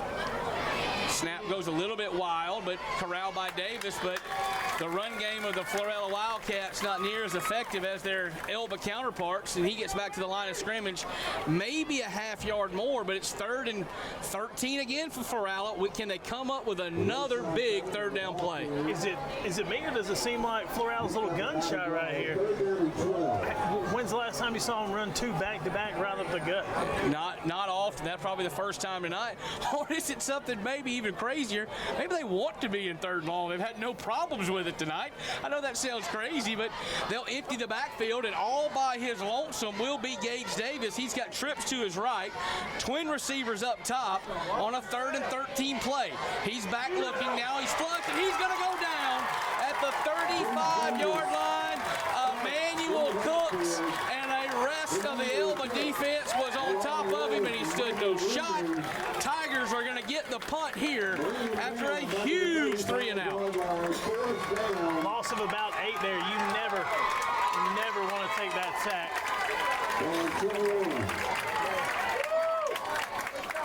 He didn't really have many options, did he? They were on him quicker than I'm on mine. Elba kind of snookered him right there. They dropped 8, only rushed 3, almost a coverage sack, but even with just the 3 rushers, they got all 3 of them met at the quarterback and put him down for the loss on the sack. Oh no, they hit the punter. Atkins went in after the block for the punt and took out a punter. There's absolutely. That's going to be 15. That's a 15 but right it's there. not going to be a first down. But it will make it about 4th and 5 5 or so. So now it's decision time. Did he signal automatic first down? He signaled first down. That was a personal foul, 15. That's automatic first down, I believe. If it's running into, it'll give you some yards and not a first down, right? College rules and National Association rules might be a little bit different, but we'll see what we get here. Well, White Hat official did hold up one finger for the automatic first down. They're moving the chains. Personal foul, roughing the kicker. Automatic first down. So, oh my goodness, if you are the Tigers, you had them stopped, you had them turned away, and now you give them new life. Can Florala take advantage of this? Ball resting just across the midfield stripe in Elba territory. Absolute dagger for that Elba defense, who just put up a great show. Hopefully they got enough air in them to get 3 more good stops. Tunnel screen set up out here, and they got it set up beautifully. He's got a blocker. He's to the 40-35, inside the 30-yard line. That's Noah Bryan on the tunnel screen. That's another staple of this air raid offense as he's knocked out the 26-yard line. 24-yard gain just like that on a bubble screen. Did you see the big fella getting out there blocking? The tunnel screen, it's a beautiful play when it's done.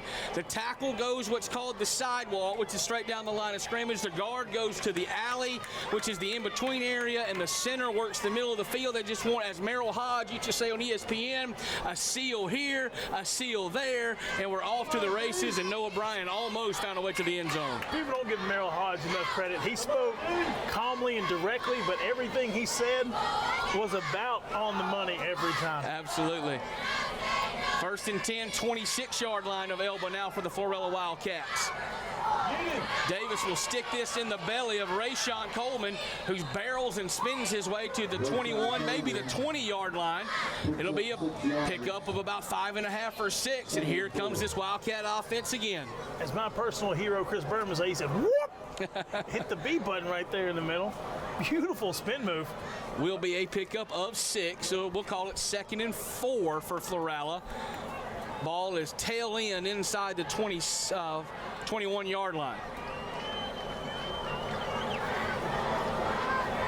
Gage Davis, quarterback, waves his hands over at the sideline. Now has strip receivers to the left.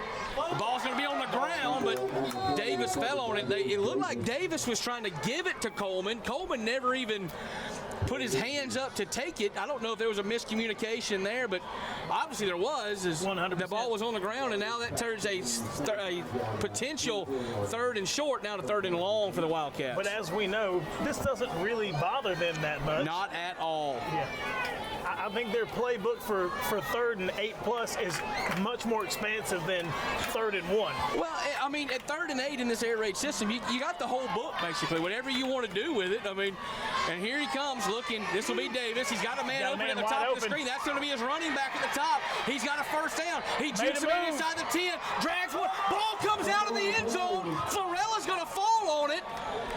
Was he out of this? No, it's a touchdown Wildcats. What a play. What seemed like an absolute busted play, everybody running in their progression to the right side, he just hit the backside of the exit there to Mr. Grayson, and he made 2 or 3 moves that I've only seen in the 70s when they called it the boogie. I believe that was Noah Bryan that got down there and fell on the football in the end zone as Grayson West was reaching for the pylon. The ball squirted out. It laid on the ground seemingly forever, but it was Noah Bryan, one of the receivers, raced down the field and fell on top of it, and that's going to be a Florala Wildcat touchdown. Florala's going to have to hustle. They got 9 seconds left on this play clock. They're going to go for the 2 here. Shrimp receiver stacked to the right. Throws a bullet out there to the right, but that pass falls incomplete. And the roughing the punter penalty comes back to be huge because Elba had forced the stop. Florala takes advantage of the penalty, scores on a wacky touchdown play. I guess it officially goes as a 1-yard rush for Noah Bryan, 1-yard rushing touchdown. I'm not sure how that officially goes in the books. There was a reach by Grayson West. I'm not sure if he got across and they called it, or if I'm not sure they give it to Mr. Noah there. But either way, Florala's back on top. Doesn't matter who gets credit for it in the book. It's a touchdown either way. So with 4 minutes and 18 seconds to go until the end of the third quarter, it's now Florala 24 and Elba 19. We'll stay right here as we await this kickoff from the Wildcats back to the Tigers. We mentioned Kyle Davis a bunch of times tonight. He's the head coach over at Florala. First year in charge of the Wildcats, but no stranger to coaching high school football. This is his 16th year as a head football coach in the state of Alabama. He's been the head coach at Geraldine, Escambia County, West End, Walnut Grove, my favorite name in all of Alabama high school football, and also maybe yours, DAR High School, which is Daughters of the American Revolution High School. I mean, it doesn't get much more patriotic than that. And as you told me, their mascot is the Patriots. Of course it is. Of course it is. Another squib kick from Florala, fielded by the Elba guys on the front line. Little side note, I wonder if you know this. We've talked a lot about Mr. Alvin Henderson tonight as he's getting ready to take back over here and try and get his 7 yards to tie, 8 yards to break the record. Did you know 12 miles south here in the little town of Kinston, Alabama, the only All-American ever to come out of there was his grandfather, also named Alvin Henderson. Look at there. Coffee County, deep references tonight. 1st and 10 at the 45-yard line for the Tigers. This will be Henderson, left side. Henderson gets to the 50, and he's knocked down right there at the 49-yard line of the Wildcats. That's a pickup of 6. Alvin Henderson now needs 1 to tie, 2 to break for the all-time rushing record. 1 to tie, 2 to break for Henderson. We could be witnessing history right here, brother. Now would be the time they'd let Atkins throw a pass. That's right, that's right. This will be Henderson. Dances to his left. Back to his right. Cut down in the backfield.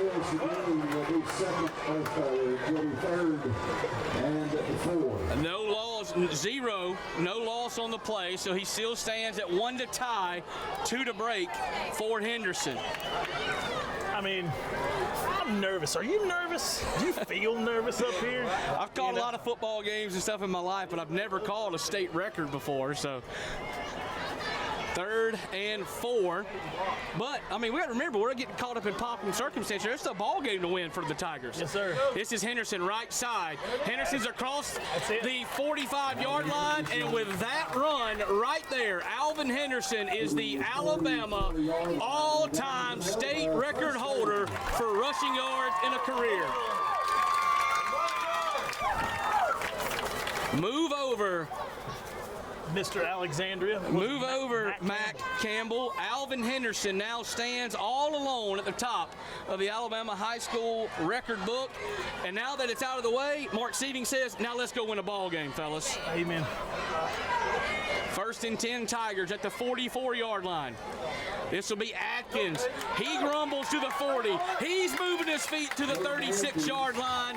And that was Henderson taking a snap and saying, get a head of steam, big fella. I'm going to get out of your way. You know, they've had a thunder and lightning thing going on all year, and now's the time for a little thunder to give Lightning's legs a rest so he can recharge. But you and I both know it doesn't take long for Mr. Alvin to recharge. Where's he at right now? Where's he at right now, Ryan?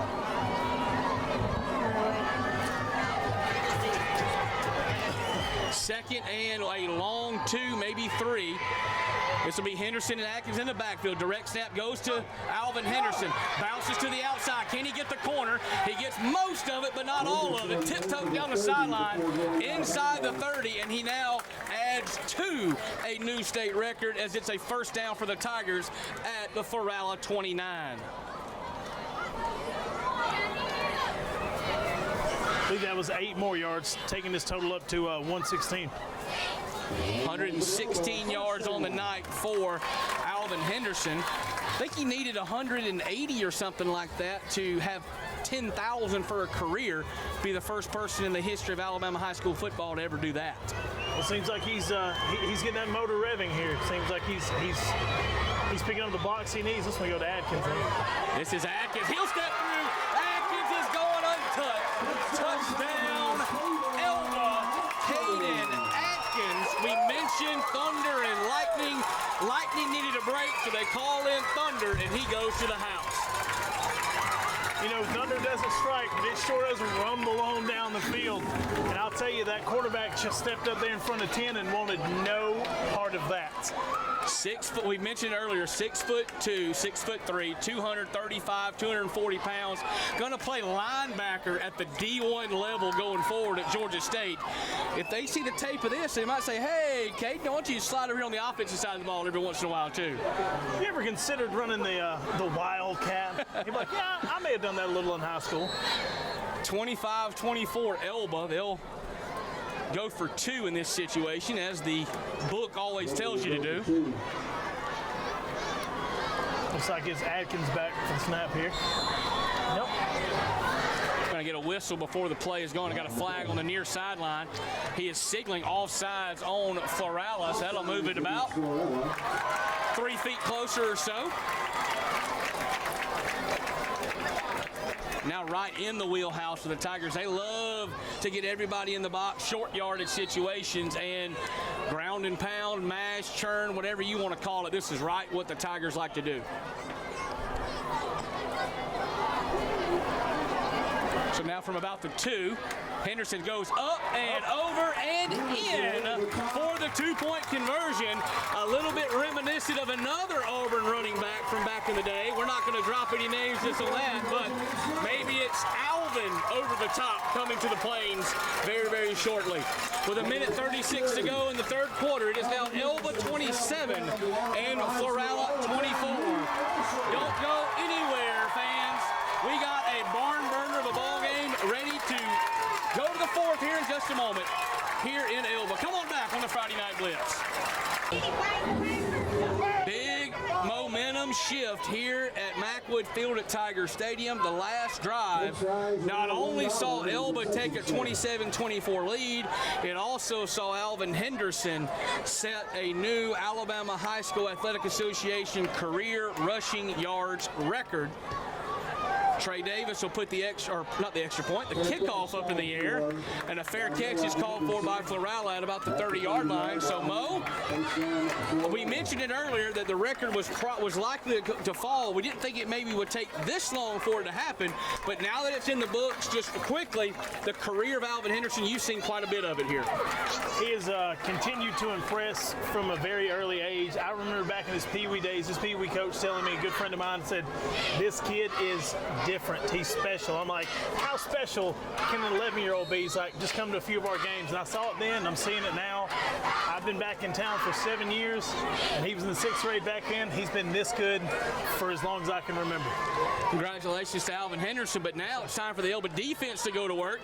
This will be a quick toss, and there is the Elba defense arriving on the scene. Really quickly. That was the quarterback of this defense, Jacob Watkins, shot through there, wrapped him up in the backfield, and when Elba's defense needed a play, they get one from their senior Mike linebacker. I was getting ready to say, I've seen Florala go back and forth with teams this season, and even when momentum seems against them, they never really seem shook, but with a hit like that, momentum might have one foot out the door for the Wildcats. They tried the quick pitch on that play right there to their playmaker, Rayshawn Coleman, but Elba's playmaker on defense, Jacob Watkins, was there to thwart that attempt.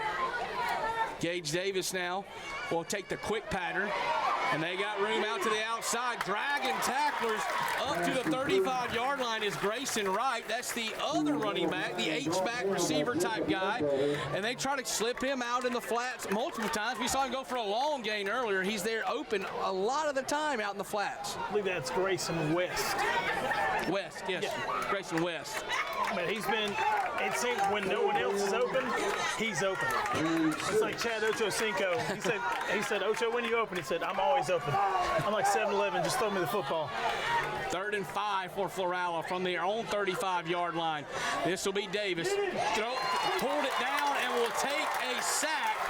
That's big Emmanuel Cooks, number 62 there, to clean up the quarterback. And the 3 and out for the Florala offense when they desperately did not need it has come to roost.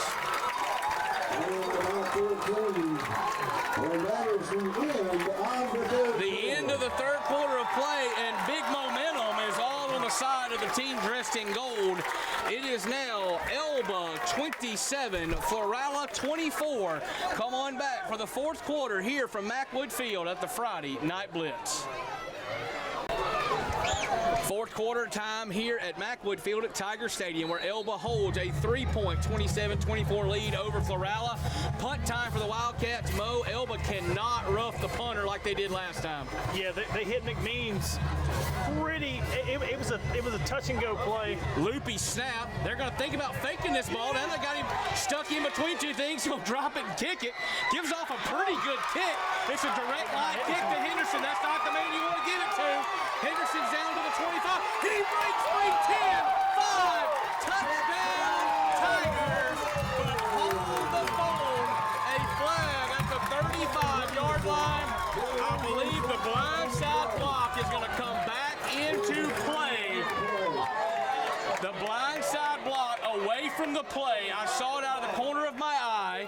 It's a correct call. Not going to be a happy one here for the fans dressed in black and gold, but it is correct. But why? I know why he had to punt it there. It happened at the exact same yard line. They're going to put this ball. It happened at the 35. They're going to put the ball on the 50. Wow. I mean, story writes duality. But I know why he had to punt it there at the end of that play, but do you think that's called by Kyle Davis, or do you think that's a little bit of freestyling from Rayshon there, thinking he might could get them to bail out and take off and pick up something crazy? I believe that was Mr. Elijah McMeans, number 8, who's their punter. McMeans, yeah, correct. My apologies. I think he has the green light if he sees a lane to go because of just the type of athlete that he is. But 100%, that was supposed to be a punt, and immediately he thought he saw some grass, and that grass quickly got filled up with a bunch of gold jerseys, and he got rid of that thing quick, and a pretty nice punt. It was, but he just punted it to the absolute wrong person to punt the ball to on a line drive. But Florala gets the break with the blindside block. Elba takes over at midfield, 1st and 10 here. This should be Atkins. He'll take the direct snap, work left side, and powers his way to almost the 45-yard line. It'll probably be an officially gain of 4 to the 46, but with a 3-point lead now as you start the fourth quarter of play, you're going to see a lot. Well, you've already seen a lot of 2 and 10 for the Tigers, but you're going to see a lot more of Henderson and Atkins. But I wouldn't be shocked if we sneak it back off underneath to Ledbetter on the end-around sweep. I've been waiting for that play, and I think they've been setting us up for that. They ran on the first play from scrimmage tonight, but have not gone back to it since. He's lined up in the perfect spot right here. He's got Watkins over there. If they decide to go that way and fake it, I mean, strong side's back this way, but Henderson's going to keep it. Henderson finds the edge down the far sideline and is wrestled out of bounds down around the 25, 26-yard line. Referee will officially mark him out at the 26 and a half or so. Gained about 20 on that play. And that's an Elba, first down. Unofficially, he's right at 136 yards on the night. 136, and he needs 264 for 10,000 for tonight. 264 for 10,000 in a career. May not happen tonight, but there is some playoff games for Mr. Henderson down the stretch. Safe to say, I think that 10,000 well within his reach. This will be Atkins, however, gets his hand off, and 240 pounds, gets downhill in a hurry. He'll get inside the 25, down to the 23-yard line for Caden Atkins. You got to appreciate the way he covers the football when he gets in a tussle. There's a lot of these guys, they call it the loaf of bread. You know, they're swinging it back and forth. He gets in there, gets hunched on, ball over, both hands on it. You're not ripping that thing out of there. Old school, almost like an old school fullback, like Mike Allstott or somebody like that. I knew you were going to say Mike Allstott. I knew it was coming. Protect the football at all costs. And that's what Caden Atkins does, and that's what he did on that last play.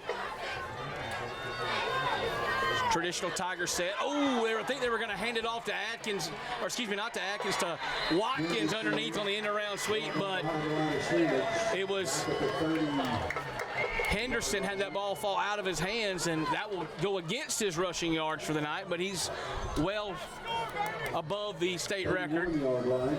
Takes it back to 3rd and 13 or 14 now for the Tigers as it's resting nose on the 30-yard line. Big loss of 7 there. Just snaps have been a big part of the game tonight, haven't they? Absolutely. It was all a huge snap to Florala that thwarted one of their earlier drives. Now 3rd and 13 for the Tigers.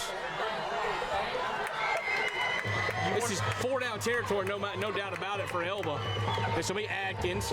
Direct snap, right side gets to the 30, and he's met by a pack of Wildcats right there. So it picks up of nothing on that play. It'll be 4th and 13 for Elba, and you gotta go for it here if you're the Tigers, you would think.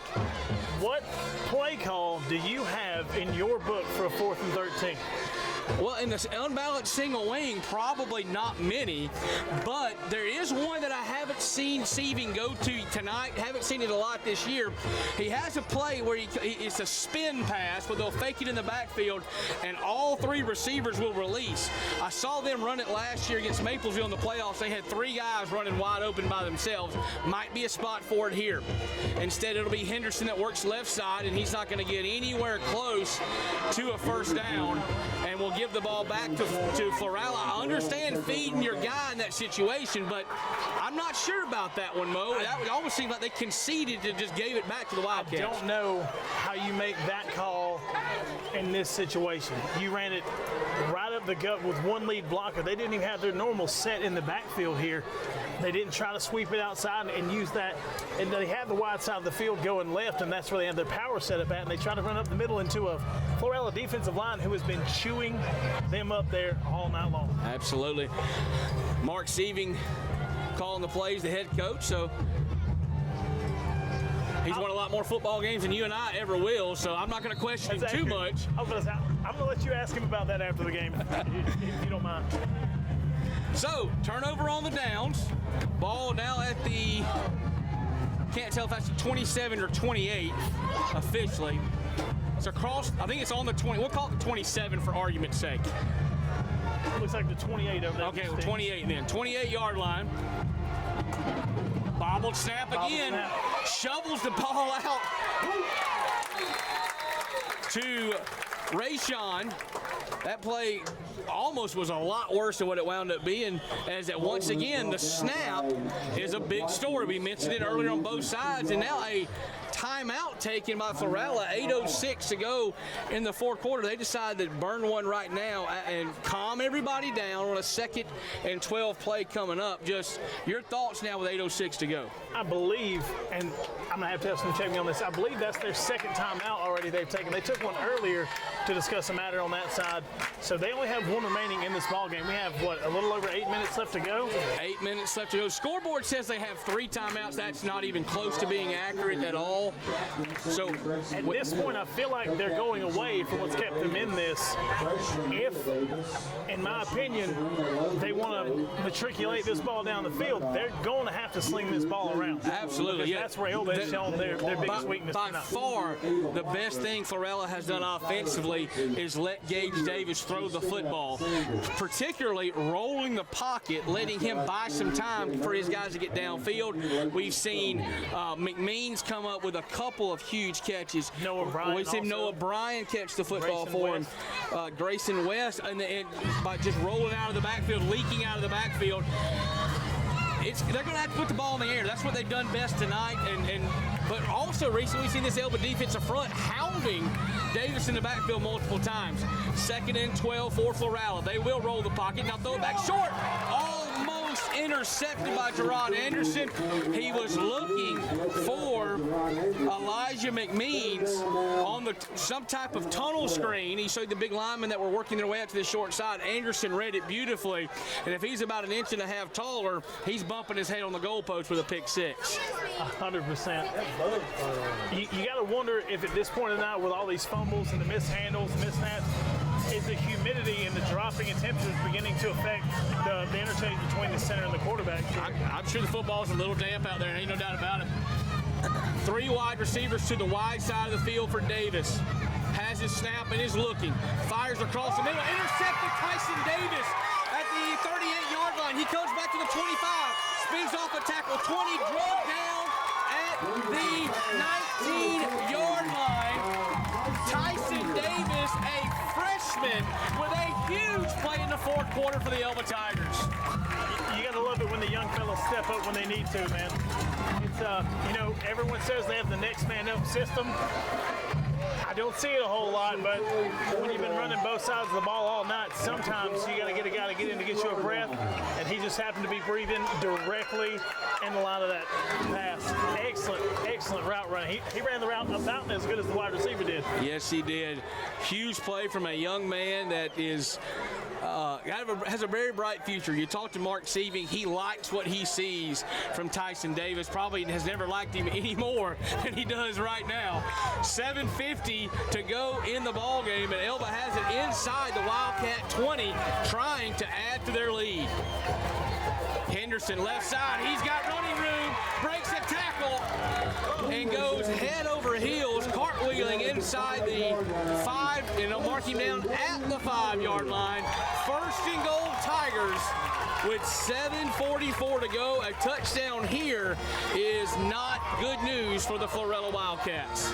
They really, if they hope to stay in this, they're going to have to find a way to keep him out here. And they won't be able to do it as he tiptoes his way in for another Elba Tiger touchdown. Alvin Henderson adds to his career highlights and stat book and puts his Tigers out in front now, 33-24, a 9-point lead. Now 2 scores for Florala if they want to try to get back in this ball game late. There's no reason not to go for 2 here. You can kick it, you can go for 2. Either way, it's a 2-score ball game. Florala's going to have to strike quickly and get that ball back somehow, some way. They have to stop turning it over. That's a fact. Davis is going to try to kick this extra point. He's made some and missed a couple tonight. And that ball is kicked up and is good. So now it is a 10-point lead for the Tigers with 7.5 to go. Elba 34, Florala 24. Don't miss an exciting finish here on the Friday Night Blitz. 10-point Elba Tiger lead over Florala here with about 7.5 minutes to go in the fourth quarter of play. Florala set to receive the kickoff from Trey Davis. High, short kick at about the 30-yard line. It's on the ground. They signaled for a fair catch, but it was on the ground, so it makes it a live football. Florala will get back on it at about the 27, 28-yard line, and they'll take over. And Mo, we were talking off camera here. We saw early in the ball game Gage Davis chucking it all around the yard, having great success. Recently, when he's tried to do that, however, he's had a lot of gold jerseys in his face, making it difficult to find throwing lanes. It seems like Elba's starting to give him a little bit more to look at. They're the middle linebackers blitzing a little. They have some guys coming off the edge. They're kind of really starting to mix things up a little, make him think a little bit here, and they've been able to get to get home on him a few times. A few huge sacks, one by 62 back here on this side that forced the punt, and and when they're not getting sacks, they're getting pressure, forcing balls to come out a little bit quicker. And Tyson Davis took advantage of that on that last interception the last time out from Florala. They'll get back in their favorite set. That's the trips bunch to the right. This will be a handoff, and there's nowhere to go up the middle as that defensive charge was led by Caden Atkins from his Sam linebacker spot. It's going to be a long road to hoe here if they keep trying to run that ball up the middle against this Tigers defense. Loss of 1 on the play now. Elijah Myrick also was in on that tackle. They'll bring out Mateo and put back in Tyson Davis, a freshman sitting at Mike linebacker for this Tiger defense right now. Dump pass, that ball's going to be out of the hands. They brought Atkins and Watkins to the Tiger defense off the edge, brought all kind of pressure, and Gage Davis thought he was going to have somebody over there, and he almost did, but it was an Elba player. It looked like it was Ledbetter on the far side that had it fall in and out of his hands. And Florala will live to breathe another play, but it was close to being turn out the lights, boys, the party's over. Talk about a nail in the coffin there, falling in and out of the hands of Ledbetter. He faked the handoff, reversed out. It was supposed to be there, but there was nothing but pressure in his face, and someone sitting over there in the flat waiting for that gift that he just... Yeah, Atkins came off the edge, full speed, almost untouched. Atkins blitzes again. They try to throw the slip screen, and Ledbetter's on the money again for a tackle in the backfield. And the defensive adjustments here in the fourth quarter, second half for the Tigers by Johnny Dice and Harry Griffin and the rest of that defensive staff, Marty Marler, have been a fantastic job by this coaching staff. As Florala's just have to tip your hat over as Kyle Davis sends out the punt unit. Tip your hat to Elba. They've made some adjustments and taken control of the ball game late. McMeans will drop to punt the ball.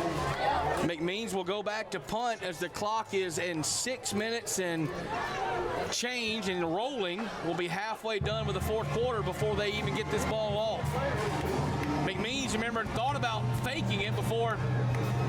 Yeah, they took Alvin Henderson off the field here. They're not even going to give it a chance. They're going to keep the defense out there. McMeans with a good punt.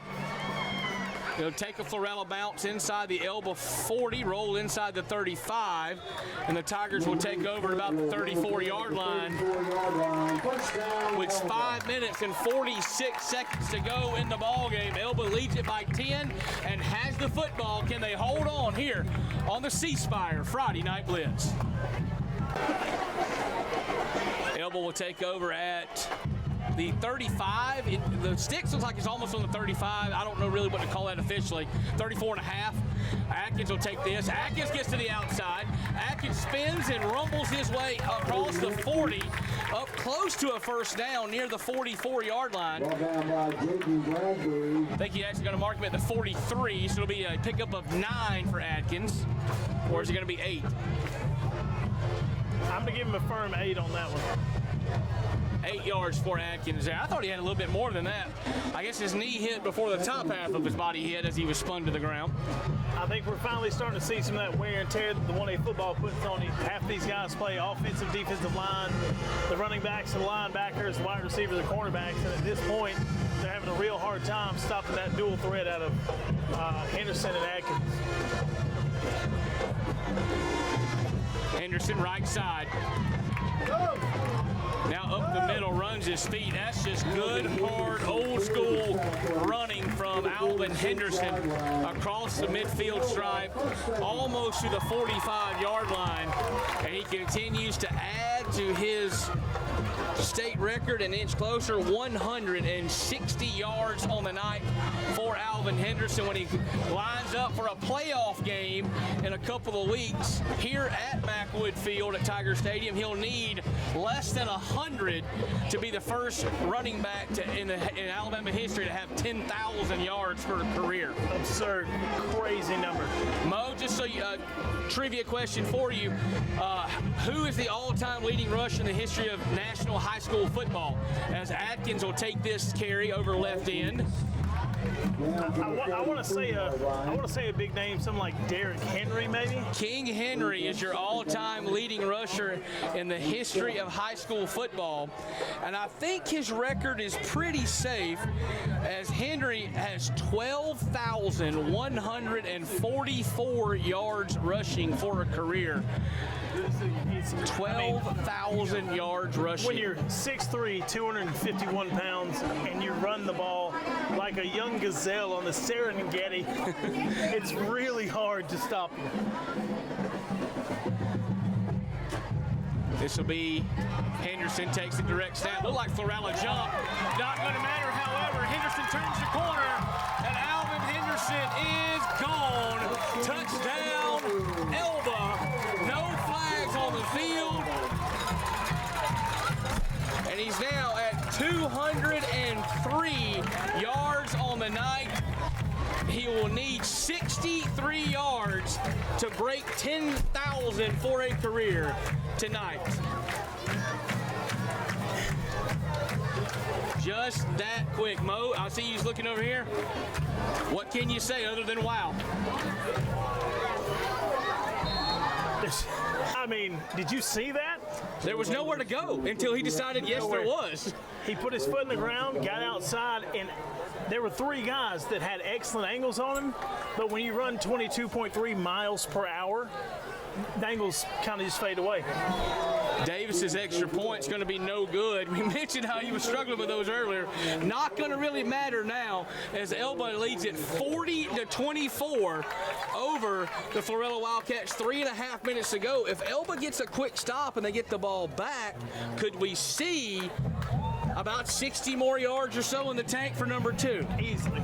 He's had several games I know of where he's gone over 300 yards. I believe he's gone over 400 once or twice.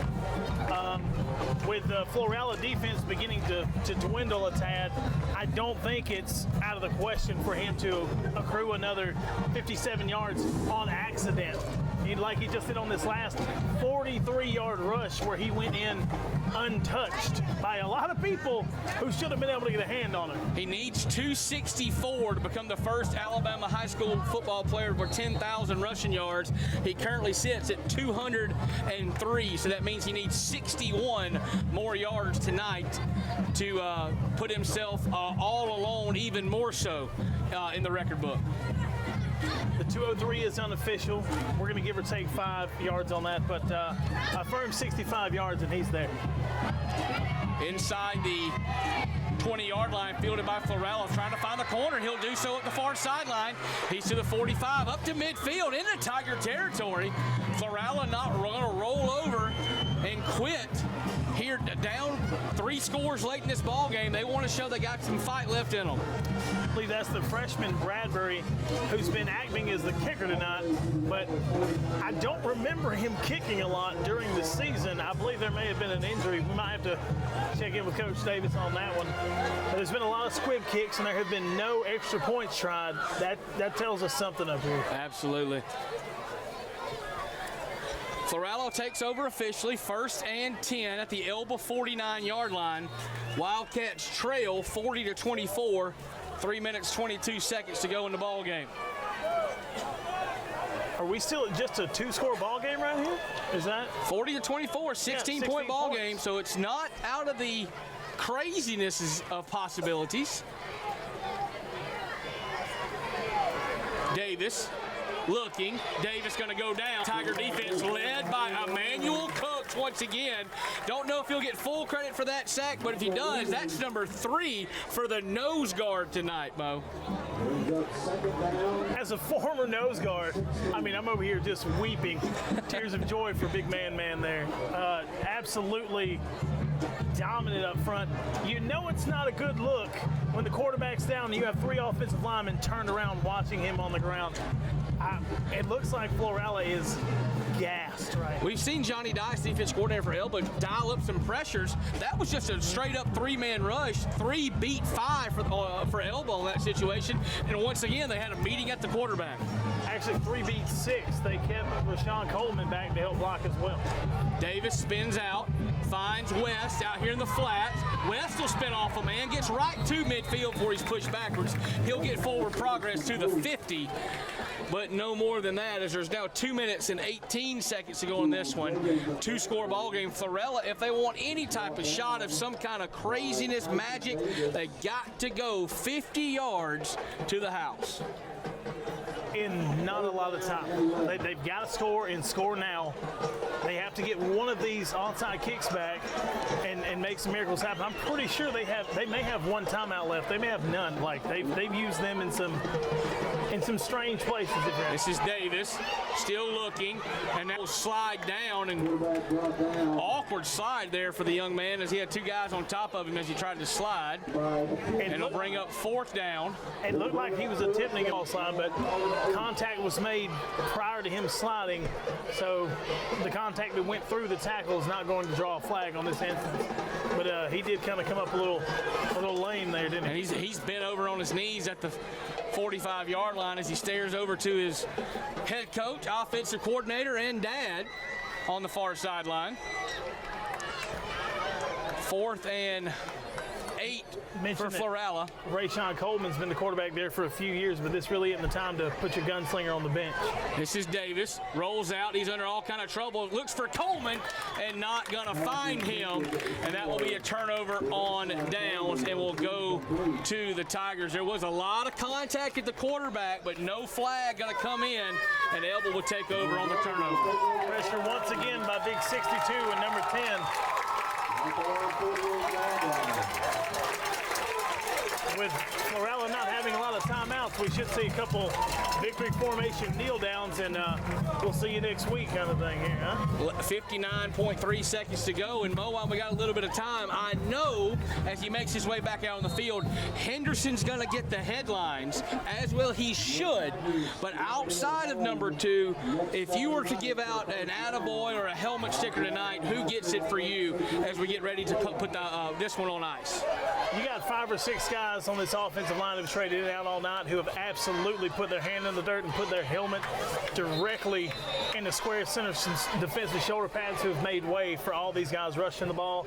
And on the defensive side, the interceptions obviously have helped quite a bit, but why were there interceptions? Because there was pressure.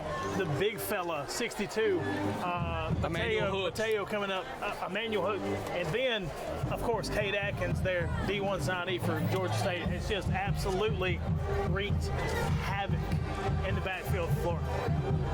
Emmanuel Hooks gets my nod if I'm handing out helmet stickers, not only for what he's done on the defensive side of the ball rushing the quarterback, but Florala hadn't been able to run very much at all because he's held the middle down.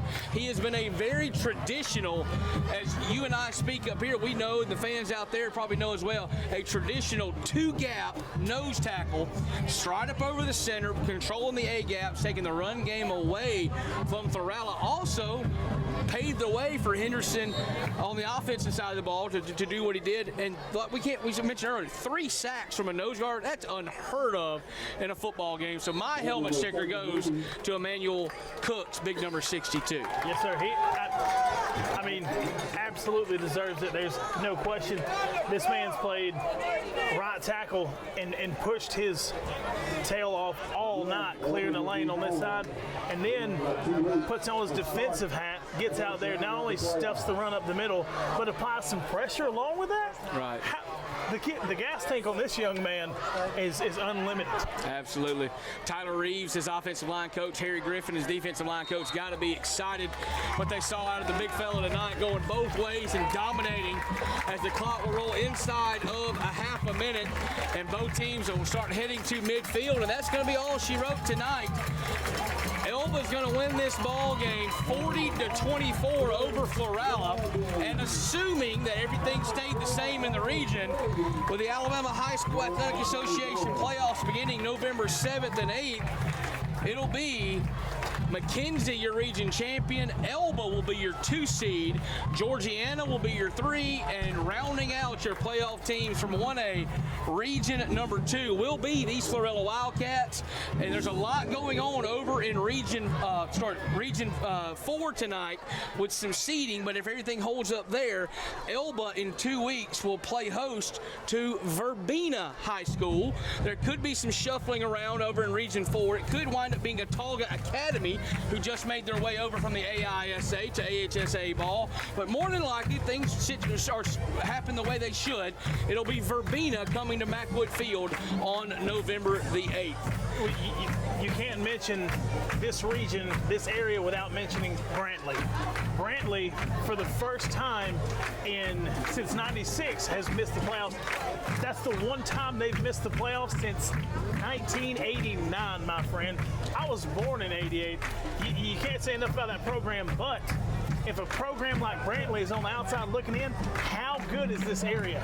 Really, really good. I think it's the top area in 1A football without a doubt, with McKenzie, with Elba, with Florala, who showed some fight tonight, with Georgiana, and with Brantley, who is the preseason top 5 team in the state. They're going to be watching the playoffs from their house on the NFHSAA network, or the NFHSS network. So it's crazy 1A football. I have enjoyed my every night calling so far for the Friday Night Blitz. I am absolutely absolutely honored that you came up to join me tonight to call this one. We'll do it again sometimes, maybe in a couple of weeks, maybe next season. But until then, folks, your final score here tonight from Elba, it will be the Tigers of Elba 40, Florala 24. Thank you for letting me call these ball games for you all year long. Thank you for letting me be with you tonight. Mo, your final word from you, sir. Just happy to be here. Thanks for having me. Look forward to doing it again sometime soon. And hey, go Tigers. Might as well win it all. Congratulations, Elba. Congratulations, Florala, on making the playoffs. Good night, folks.